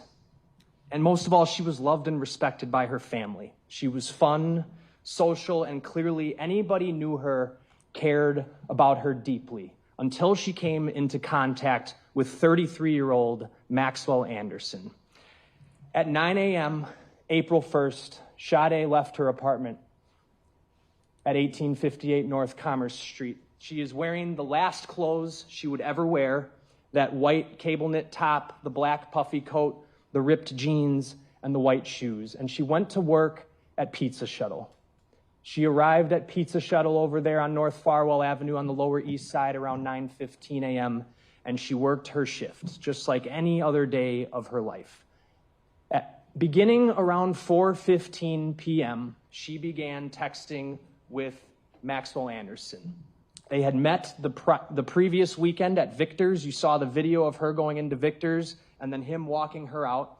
And it's clear that they were intending to meet up that night. And Maxwell Anderson says, why not Twisted Fisherman? And this text conversation begins around 4:15 p.m., and they agree to meet there shortly after 5 p.m. We know from the cellular records where each of them are at those times. Maxwell Anderson is over at his house on South 39th Street, and Sade is up here at Twisted Fisherman. When her shift is over, she goes to meet him at the Twisted Fisherman. Maxwell Anderson takes an Uber ride.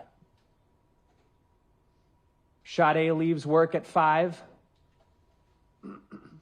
and the phone information shows them both moving towards the Twisted Fisherman right around the same time. And we know that Maxwell Anderson walks in to the Twisted Fisherman at 5:09 p.m. wearing that black Carhartt shirt that would later be found in his laundry, and the red plaid jacket that police found inside Maxwell Anderson's house that you know has Sade Robinson's DNA on it and Maxwell Anderson's DNA on it. 5:11, 2 minutes after he gets there, he sits down at the bar. He sends a text to Sade, just got to Twisted. Sade arrives around 5:20. We know that from about 5:20 p.m. to 6:24 p.m., the two of them sit at Twisted Fisherman. They eat, they have some drinks.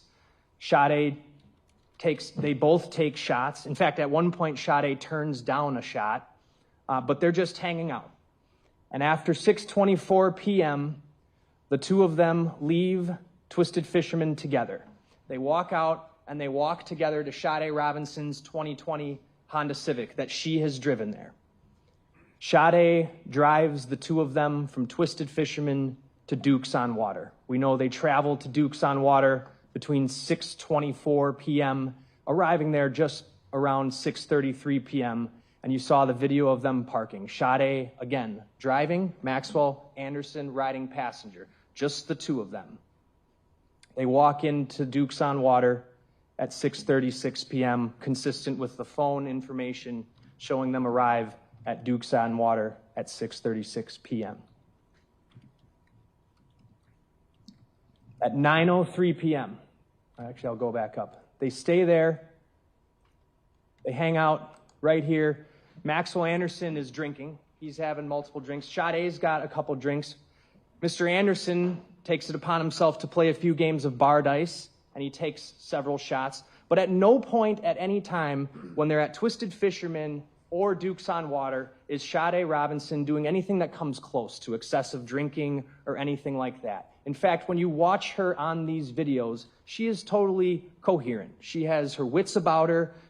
When they leave at 9:03 p.m., She's fine. They walk out together. She's not stumbling. She's totally fine. They walk together to her car. She gets in the driver's seat, and he gets in the passenger seat, and it's just the two of them who leave the bar together. And ladies and gentlemen, this video right here that's playing on the screen and the surrounding videos that watch Sade going into her car, this is the last time Sade Robinson was in public with anybody else. That young lady who's in Dukes, who she gives a hug to at the end of the night when they're leaving, that's the last person other than the defendant who she was with, who she had contact with. That's what the evidence shows.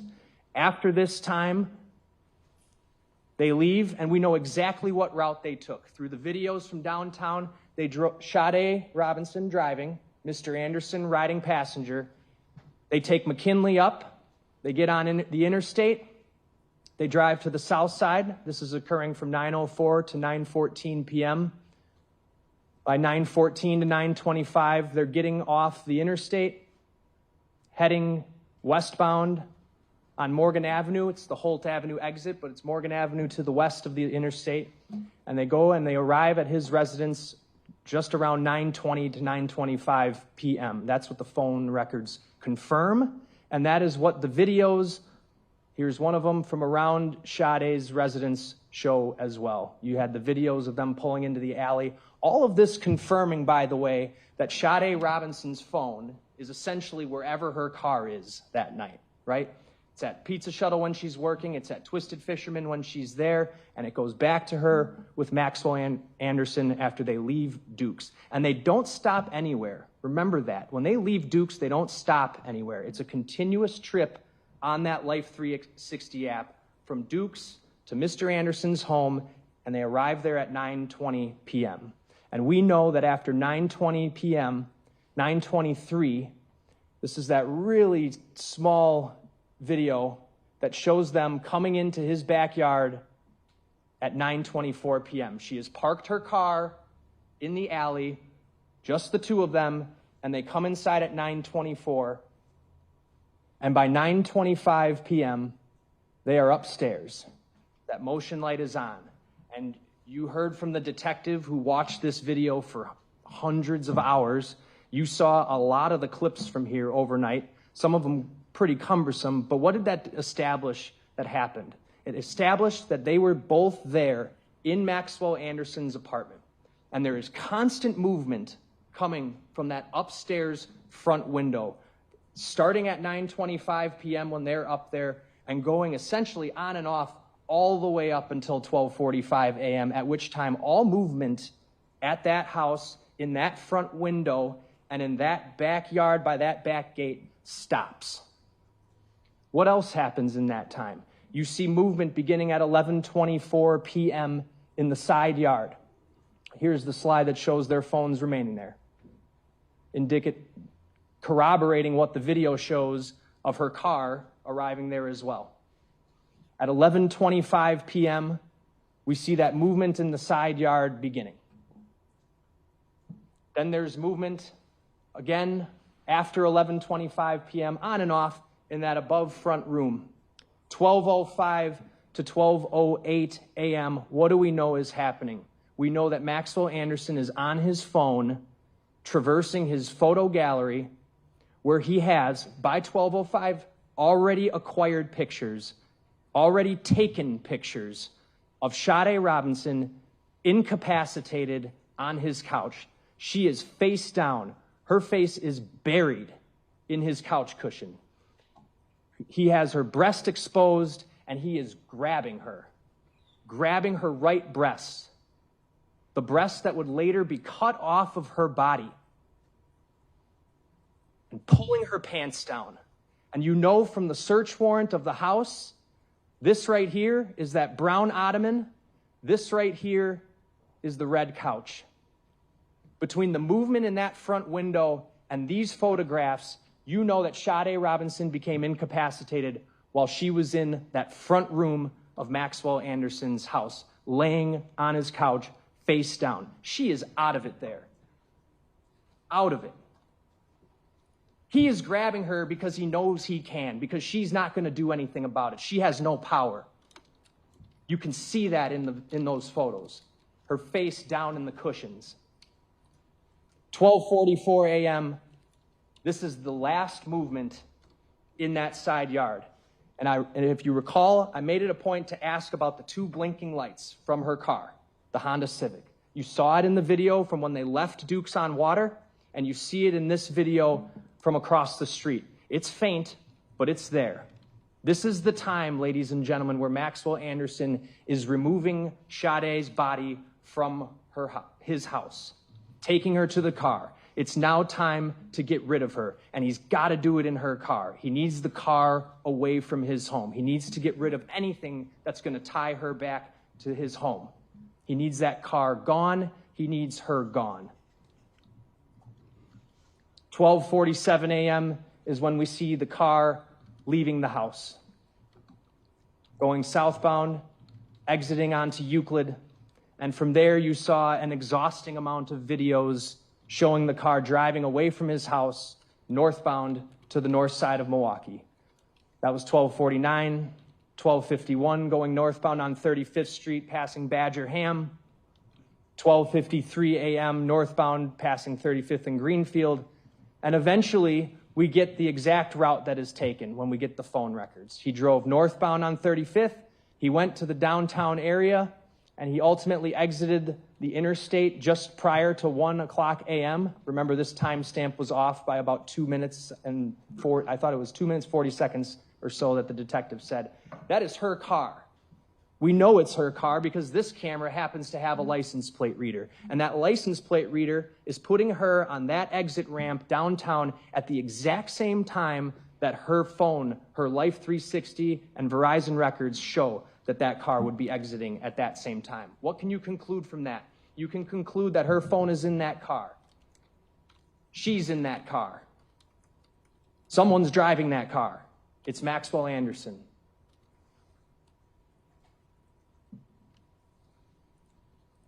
Continues to drive. He goes up Commerce, passes by her apartment building. I know something of defense was trying to make some note of it. They never stop at her apartment building. There's no evidence that happened whatsoever, and the detectives reviewed hours and hours of video footage from her apartment building to ensure that car never came back and that Sade never came back to the apartment. He didn't stop there, and these records confirm that. What does he do? He drives the car with her body up into the River West area by about 1:33 a.m. There he is at 106, driving her past Commerce Street, passing Lakefront Brewery. And then he heads into River West. You saw the video of the car in River West off of Dowsman near Pleasant Valley Park along the Milwaukee River.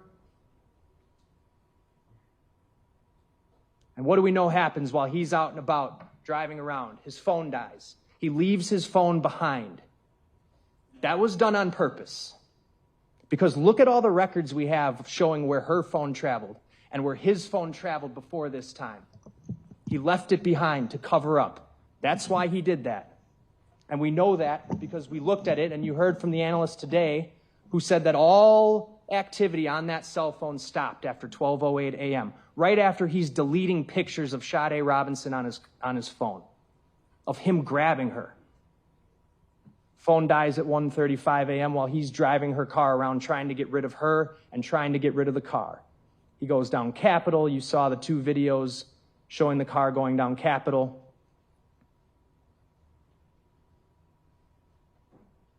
He doubles back towards the interstate. And by 2:20 to 2:25, he's back on the interstate heading back towards downtown. He eventually goes down through downtown on Interstate 94, ends up heading sort of west over to Greenfield, and then he comes back. And where do we know that he's heading at this time? He's heading to Warnemont Park. The phone records show that between 2:34 and 2:39, he's on the interstate, getting off on College Avenue.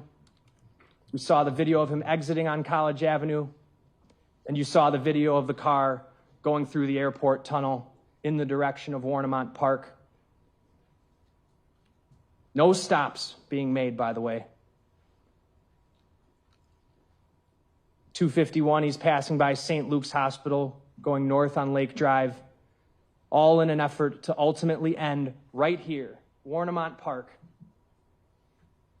Keep in mind what Agent Reinerth testified to, the 4 dwellings that Sade Robinson's Life 360 showed. There were 4 of them. Twisted Fisherman, her own work, or excuse me, Twisted Fisherman, Dukes on Water, Maxwell Anderson's house, and Warnemont Park, where she ends up. And her phone stays there for over 2.5 hours. Excuse me, an hour and a half. 2:52 is the arrival time, 4:33 a.m. That's the time the phone is there. We know at 2:52, her car is passing by the water department. And by 2:53 a.m., this was one of the first videos we saw, there's the Honda Civic going down Pulaski Avenue, going down the service road and ramming the gate to get down that service road, that steep road that you saw a photo of today when Chloe Wright was testifying. Why ram the gate? He knows how to get down there without ramming the gate. You saw a photo of the place, the way that they would walk down. You ram the gate because there is a body in the car that you have to get rid of, that you can't carry. He rams the gate. We know it's using her car because the crime lab fitted the broken pieces of Honda back to her vehicle. No question about whose car was used to ram that gate. It was Sade Robinson's Honda Civic. From 2:52 to 4:30 a.m., like I said, the phone remains in that location. What is that location? That is Maxwell Anderson's secret beach. It's the place, of all the places in Milwaukee County to go, of all the places to go, Sade's body ends up at his secret beach. He chose that location on purpose. You heard the reasons why today. It's secluded. He didn't even want to tell Chloe Wright what the name of the place was. He wants to keep it to himself. And you've seen the photos of it. You've seen how high those cliffs are. This is the middle of the night on a Monday into a Tuesday in a rainy early April evening. No one's going to catch him in the act. It's pitch black down there. It's the perfect place in his mind to take her to accomplish this, because he knew he had work to do. He needed to cut her up and get rid of her. So he takes her to a place he knows and a place he trusts, a place he knows he's not going to get caught. You saw the videos of the person who we now know as Maxwell Anderson ascending and descending the bluffs on the north side of the pump house, the side where her leg would later be found on April 2nd, going up the exact paths that Chloe Wright told you they would take to go down there and hang out. The exact paths. This is the time, ladies and gentlemen, where he is cutting up her body. She is dead. Now it's time for him to get rid of her. So that's where he goes. He takes her to his place. You saw in the video when he's coming up the bluff at 4:26 a.m., he's down there for over an hour and a half. And in that time, you heard gruesomely all that was done to Sade. All the cutting. The blunt force trauma to her bones. All of it done to get rid of her, to make her disappear. That's what he wanted to do. That's what he tried to do. And he did it in this time frame. From about 3 a.m. when he got there to 4:30 when he left.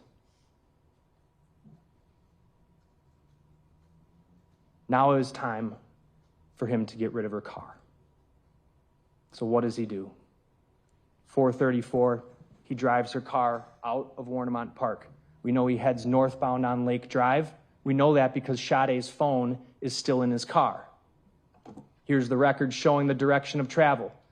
From the site where the leg is found, her body is dispersed, headed northbound on Lake Drive, westbound on Howard Avenue here until the phone goes off the network. There's the video of him going by. And there's the last clip before it gets to the north side. And by 4:50 a.m., it is at 27th and Wells, where you can see the driver is a white person. You can see that in this video, and you can see how fogged up it is, and you can see how there's something covering the back window. He then drives north, circles the area of 32nd and Vliet, tries to go down this dead end near 34th and McKinley, but activates a ring light, so he decides, I got to go to a different place than this. There's no reason for him to drive down that street. Circles around until about 5:20 a.m. when he goes off camera and reappears at 6:50. And it is at this point, ladies and gentlemen, that he is in the 31st and Galena playground. This is the area where her leg is found, her left leg. That gap shows that during that time period, he went into that playground to dispose of her leg. By 7:30 a.m.,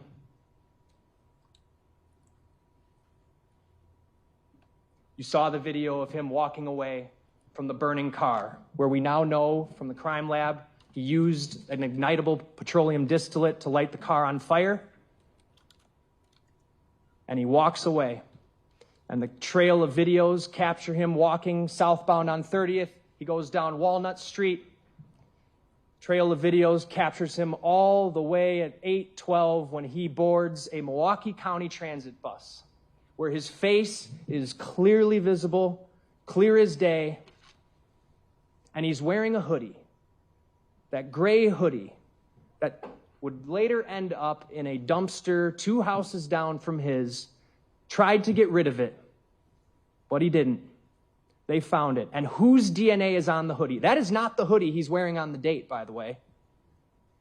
That's the hoodie he's wearing after he has just dismembered a body and burned a car. And whose DNA is on it? His and Sade's. What are the chances of that? It's because he did it. It's because he's responsible. And he takes the bus home. He sits there, not a single time pulling out his phone. Why? Because he left it back home on purpose. And then by 8:42, walking in his back gate with that massive backpack that we have never found. He got rid of it. And whatever else was in it and whatever else was used, he tried to get rid of everything. He tried to cover up. And what does he do after he gets home? He powers up his phone and he sends a text. Morning, how's work going? Disgusting. Right after he's just burned her car, killed her. Why did he do that? He's covering up. He's trying to cover his tracks. He's trying to make sure everything seems normal. Same reason he went to work that day. Couldn't let his routine go out. He needed to maintain appearances, despite the fact that in the middle of the night, he's out cutting up a human body and burning a car. And by 5:29, Sade's leg is found on April 2nd.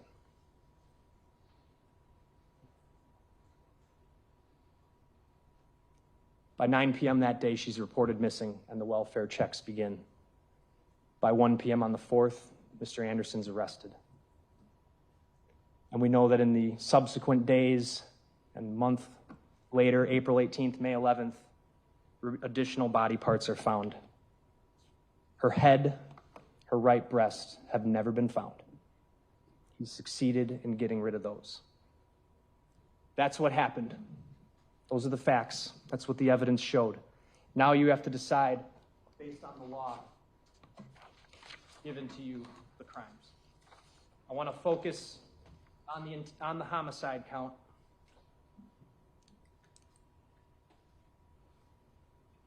There's 4 charges. Numbers 2, 3, and 4 are pretty self-explanatory, and you have them in writing. Mutilating a corpse, hiding a corpse. Counts 2 and 4 are essentially the same elements. Count 3, the arson, pretty self-explanatory. But now you're given this first-degree intentional as well as first-degree reckless homicide. First-degree intentional homicide has 2 elements that I have to prove. I have to prove that the defendant caused the death of Sade Robinson and acted with the intent to kill.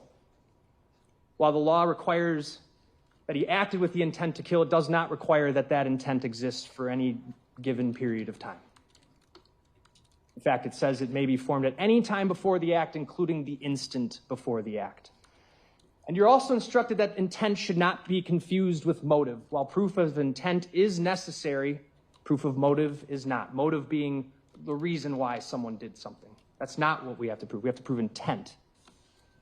And only if you don't all agree that he is guilty of first-degree intentional homicide, which I'm confident you will, do you even look at first-degree reckless homicide. The defendant caused the death of Sade Robinson, caused the death by criminally reckless conduct under circumstances that showed utter disregard for human life. Did he show any regard for life at all? No. So how do we know this was intentional? Everything you heard shows this was intentional. Consider all the things he intentionally did and the reasonable inferences from those actions. At 9:25 p.m., when Sade drives him and herself to his house, just the two of them, they went inside, and we know from before that she is coherent, she is not drinking excessively, she's in control of herself. But by 12:05, she is completely incapacitated, face down on his couch. And Anderson is grabbing her exposed right breast with no reaction from her whatsoever. He's pulling her pants down, taking photos while doing these things. This shows she was completely incapacitated, if not deceased, by that time. Consider all the acts to this point. He has her at his house, on his furniture, completely deprived of any strength or power over herself. He's then taking pictures and then intentionally takes her car and her and drives her away because he's now got to get her out of there, and he has to separate himself from her and her car. He drives with seemingly minimal direction, leaves his phone behind, brings with him a huge bag, some kind of a tool to cut up the body, takes her to a place he knows well. All done in the middle of the night. He takes her to Warnemont Park, cuts her body up, drives away, goes to the north side, goes to the 31st and Galena playground, discards her leg. He intentionally picks an abandoned building to leave her car behind, something that he has no connection to. Intentionally stuffs her clothing that she is wearing that night. The underpants literally pulled off of her body, still in the jeans when they're found partially burned in her trunk. Stuffs her clothes in her trunk. Uses a petroleum distillate to light the car on fire. All of that stuff was done on purpose. He then heads home, powers up his phone, and texts her. Everything about this is intentional. If it was unintentional, if it was anything else, you don't cut her up and do everything you can to get rid of her. If it was an accident, you get her some help. You don't try to make her disappear. And we know from the medical examiner, there is no other explanation. There was no natural disease, no toxicology reason whatsoever for this. If it was unintentional, he wouldn't have had the wherewithal to do everything he did so quickly. Think about it. In just hours, she went from literally driving a car to being incapacitated and him somehow being able to pull off, getting her to Warnemont Park and cutting her up. He's only able to do that if he knew what he was doing, knew how he wanted to do it. This only happens with the intent to kill. Consider what Dr. Karsten today and the medical examiner talked about, the amount of work done to break her bones and cut up her limbs and cut off her head. The efforts to cover this up were extraordinary, and they were horrific. Consider the cutting off of her breast, her right breast. That's not something you do unless you have a desire to do it. It doesn't facilitate getting rid of the body. It takes additional time. He did it because he wanted to do it. All the stab wounds near her breast and on her torso.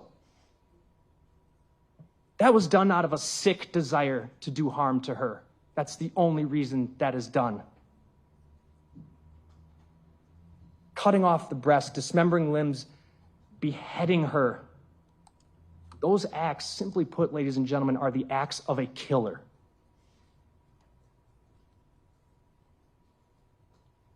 They are not the acts of someone who is acting on impulse in a moment or acting on emotion.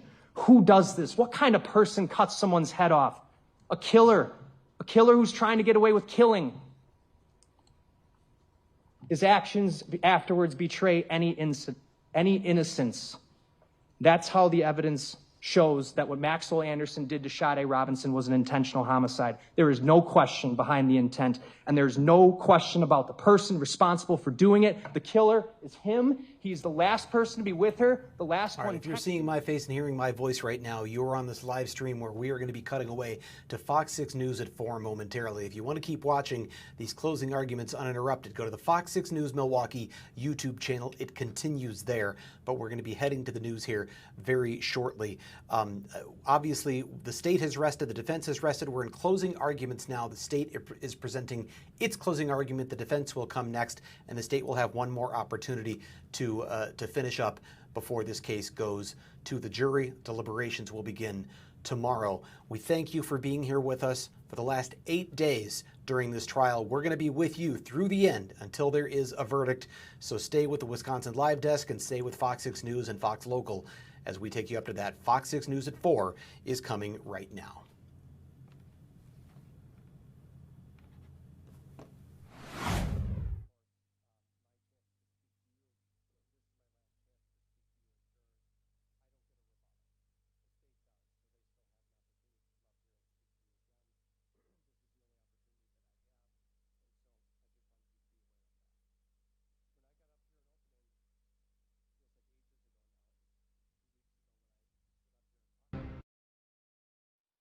With stories that matter to you.